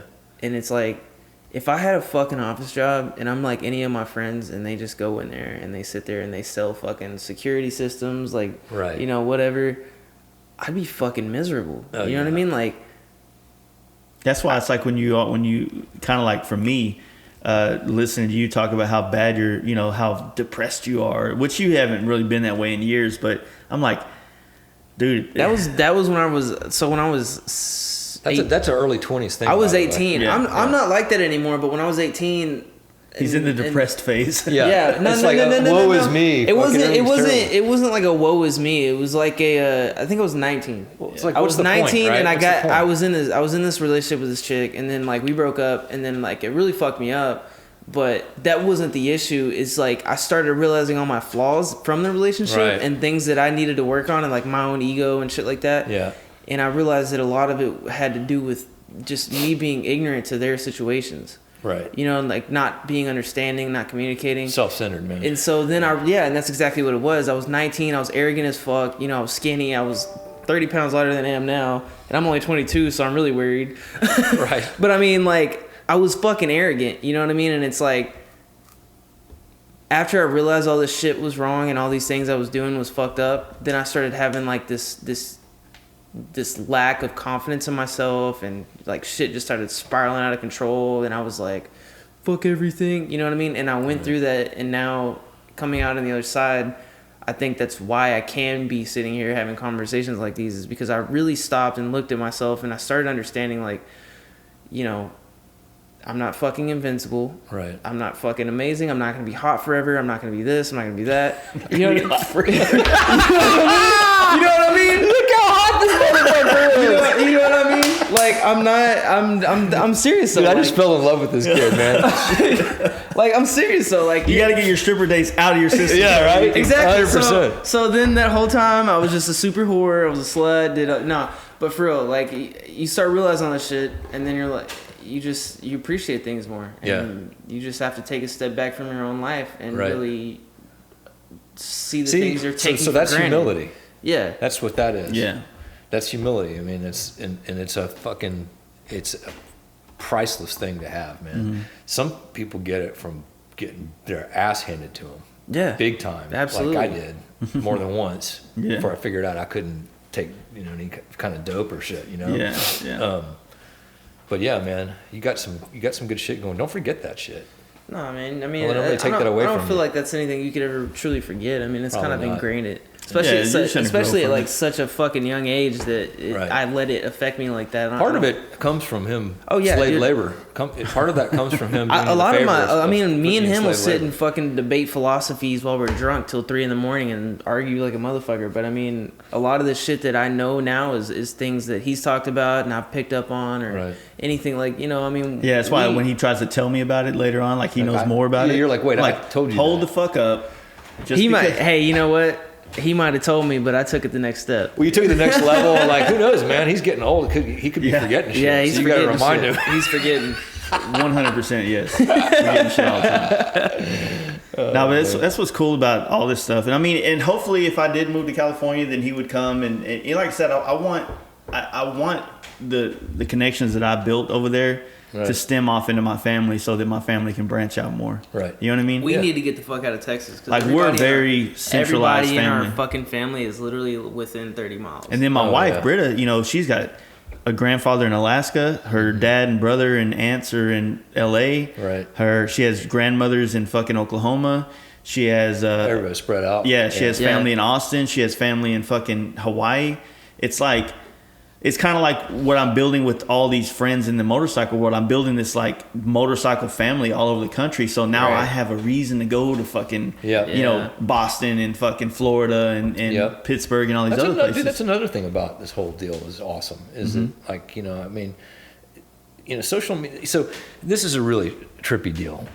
Social media, it can be two things, right? Like mostly it's that two-dimensional bullshit. Right. But in rare cases, like with the biker community, some of us use it as a means to connect with people and then connect with them in three dimensions. Like what it was made for? And go actually do shit in life. You know what I mean? Like that's where, you know, the whole social media thing has been real rewarding for me because I get to like meet people. Like, I mean, it's going to sound really weird, but Scotty Hughes, I never got to meet him in person, but I got so close to him over 3 or 4 years online that, dude, I mean, I was in tears when this guy died. You know, I mean, because I didn't get the chance to. I wish I had gone out and met him and hugged him in person before it happened. You know, so it's an interesting thing, like how powerful some of this stuff can be. It's very powerful. It just depends on what set of glasses you're looking at it through. Yeah. You know, if you're looking at it for like, you know, big dick swingers and big tit havers, you know what I mean? Like, then it's a different world. But if you're looking at it like, and you know what gets hard though? I mean, I don't have that many followers compared to a lot of people, but it gets hard to like know who is who on there. And you know, there almost has to be a second interaction between someone following our page. Right. Before I'll be able to see who they are and connect with them. Right. Like I met a guy, you know, on the way to California last year in Albuquerque, and he's a cool dude. I talked to him 2 days ago. I was, hey dude, I'm going to get a T-Sport. He's like, cool, man, you're going to love it because he has one too. Yeah. But this is a guy that was on Instagram that reached out to me because I was coming through his town. And now we talk. I painted a helmet for him later on and things like that. So it gets hard to navigate the waters of so many people that are there. Right. But, you know, when they do reach out again, you know, like now because of the podcast, there's a lot of people in Northern Cali that's like, hey man, let me know when you get here. Let's link up. Awesome. I'm like, fuck yeah, let's do that. You know, cool. And the same thing with the Kyle dude from that Spilt Milk Leather Coat. Yeah, he's cool. You know, a guy listens to our podcast. When we were out in LA, he met up with us to drop that blue. The Dyna I just finished. The blue and gray one. Yeah, that was his. Right on. He handed me this handmade wallet he built. That's badass. You know, and we sat down. We went to dinner and had some beers. He fucking paid for our dinner, and he was cool. We didn't ask for it. I mean, we asked for the check. Dude, we went. Like, you know, I got it. Yeah, you know what I mean. And so we went. And not saying if you meet us out there, you got to pay our. No, but he was just cool. Please do pay for their meals. And then I got a little bit drunk, and then she has Britta's fucking, what is that? Her aunt. Her aunt. Yeah. Her aunt has the cleanest fucking windows and glass doors in the world. So I'm a little bit drunk, and I'm going to walk. She lives in Venice Beach. Yeah. She lives in Venice Beach on this dope ass house. It's real simple. I lived there, by the way. You did? Yeah. She lived on the street called Davis, I think. Yeah. Okay. Davis and what's the main road? Abbott Kinney, Venice Boulevard. No, in more Lincoln Boulevard. Lincoln, yeah. So right off there's Lincoln. like a Rouse right here, and her street was right here. So every time we go there, we like to stay there because it's just like we can go sit on her back porch patio, and it's just like you're fucking in LA. You know what I mean? It's awesome. It feels great there. It's awesome until so nice. Until you pull a me, and I'm like a little bit drunk. Yeah. I fucking run right into the fucking door, dude. Holy shit! It's a dude. glass door, like Did you a break guy. it? No. I look like a goddamn pigeon hitting a wall though. She came back it with was like sticky notes and stuck it on the window. She put sticky notes on the fucking window so I wouldn't do it again, dude. Yeah. And I hit that fucking door so confused though, because I'm looking and after I hit it, I knocked on it again. That's awesome, I'm like, am I fucking tripping? I'm not gonna say I've done that. Dude, it was so fucking clean, and I'm like, I've never seen a fucking door that clean in my life. That's awesome. Yeah. Dude. It blew my mind. But what's cool about it all, man, is like just like that. It's a story now. It's a part of our history. Right. So it's like and who knows? Maybe next time I go to California, I end up meeting up with that dude again. Not sure. I mean, it might not happen. Or who knows? Maybe 10 years from now, we're in two different places. But he's like, hey man, I'm running this huge company now, and that's how networking works. So like if you really spread your wings young and create as much connection across the United States, dude, like you never know where your best friend might end up being from. Especially if you're going into Yeah. it not necessarily being all about what you're going to get out of it. Yeah, Because yeah. what Like I'm happens just is, looking at like, you know, I'm pretty sure karma's kind of a thing. yeah. Oh, 100%. And I think when you're out there like pouring love into people and, you know, like making people's lives better when you interact, no matter how small it is. And, you know, of course you're competent, like you know, you're motivated and people see that, you know, like you could have the most intelligent, most educated person in the world that didn't have those, wasn't doing those things or wasn't like that, wouldn't be a good employee, for instance, like that example you gave. Somebody that's got a good heart, motivated, you know, like reasonably competent, cares about the purpose that, you know, and supports you. That's the person you want to hire, not the one who just happens to be super intelligent. Because, man, let's face it, there's a lot of super intelligent people who don't get shit done. Yeah. It's just, there's a lot of different things, but, you know, the one thing I like the most is just, you know, I'm going from here to there, and now there's people between here and there on the way there and back that I can stop and hang out with. Right. See their city, see their, you know, I'm fascinated with like different parts of the country, man. Like different cities, Hell different yeah. places. It's like, you know, I go there and I think, what would it be like to have grown up here? Right. You know, what would it be like to have that mountain right there every day you walk out of the house? Like, I'm looking at, I can't stop looking at it, but when do you stop? You know what I mean? Take it for granted. Yeah. So well, especially coming from Houston for me. I mean, let's face it, Houston's not a pretty town. I No. mean, it is not. There's like. Did it get cleaner when the water came up? Oh, dude. That's a whole nother story. Shit. Did it flood here, or where was the areas it was flooded? Dude, almost all of Houston flooded. We got a foot of water in my house over in the part of town we were in. Damn. It was a bitch. But yeah, I mean, like, you know, I go to other places like that. I'm like, just like, dude, it feels so good. My parents live up in New Hampshire. You know, it's fucking gorgeous. See, I haven't been up there yet. That's my goal for next year is to see the deep Northeast. You know, so it's great riding up there in the right time of year. Like, I just really want nice. I want to go through those cities that like have been there for a long fucking time. Like I go west all the time, and you know, it's like you're just looking at it, dude, 100-year-old place. It's got a different feel to it, like because of the history's there. Like you go up there, and there's certain, like you go to outside of Boston, and that's where the fucking, you know, like the American Revolution started. Like you can stand, like it's not, it doesn't, like until you're there. Somebody died here. Well, yeah, I mean, Paul like Revere rode a horse through here once. right, and you're like, what the fuck, dude? I'm standing right here where you Yeah. read about this stuff in history books, and it's like, and you see these old tombstones and shit. Don't they from, don't like, they have in Boston? 1700s. What's the thing from the fucking Fallout video game? They have a thing. It's the Freedom Trail the or Freedom something. Trail. I don't know. Yeah, it's called Freedom Trail. It's some kind of thing. It's It's supposedly through the city, and it shows you. it's supposedly Oh, yeah, Paul yeah, yeah. Revere's route. Right. Yep. Yeah. And they reenact it every year. Yeah. Oh shit. Yeah. Yeah, it was in a they do all video game, sorts of now I shit. wanna Yeah, see we it. only knew it from a video From game. a video game. Yeah. That's awesome. Yeah. I like video games. Young so. punks in your video games. Well, cool, man.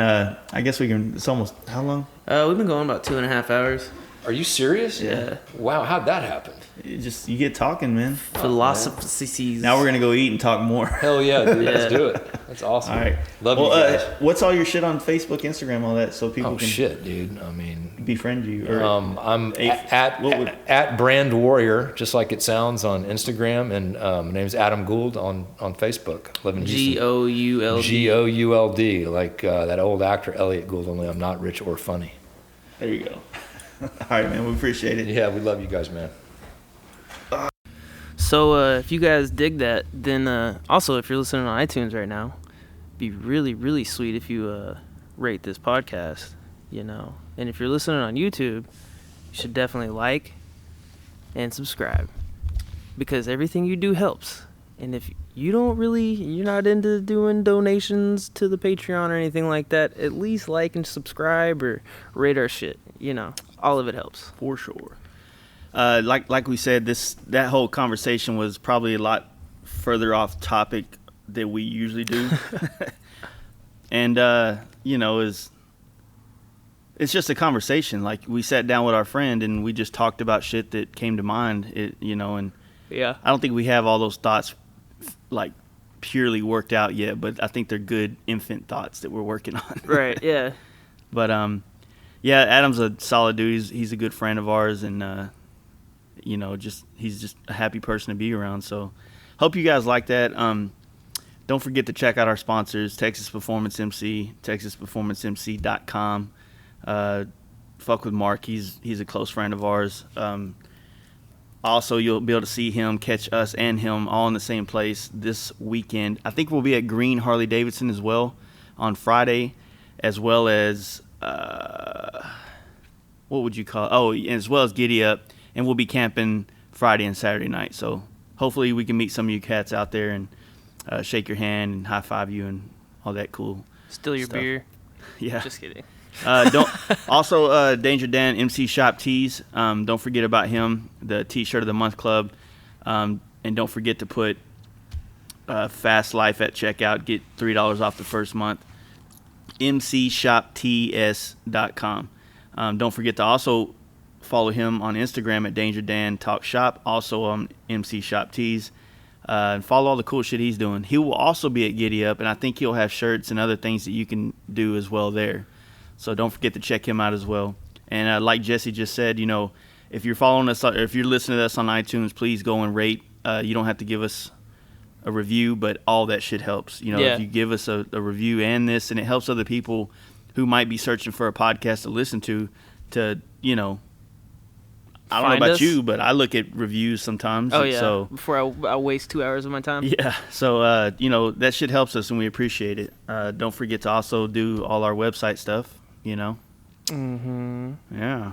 I don't know who we're gonna have on next. It'll probably be Danger Dan, but the logistics of getting, even though we just drove to Houston and he lives on the other side of Dallas. It's funny how that works. Yeah, there was a bike involved in the drive to Houston. Yeah. So anyway, we'll have some more shit for you next week. I don't think we'll have time to drop anything Thursday. No. But we should definitely have something for you next week. So thank you guys. Appreciate it. Stay fucking tuned. Hell yeah.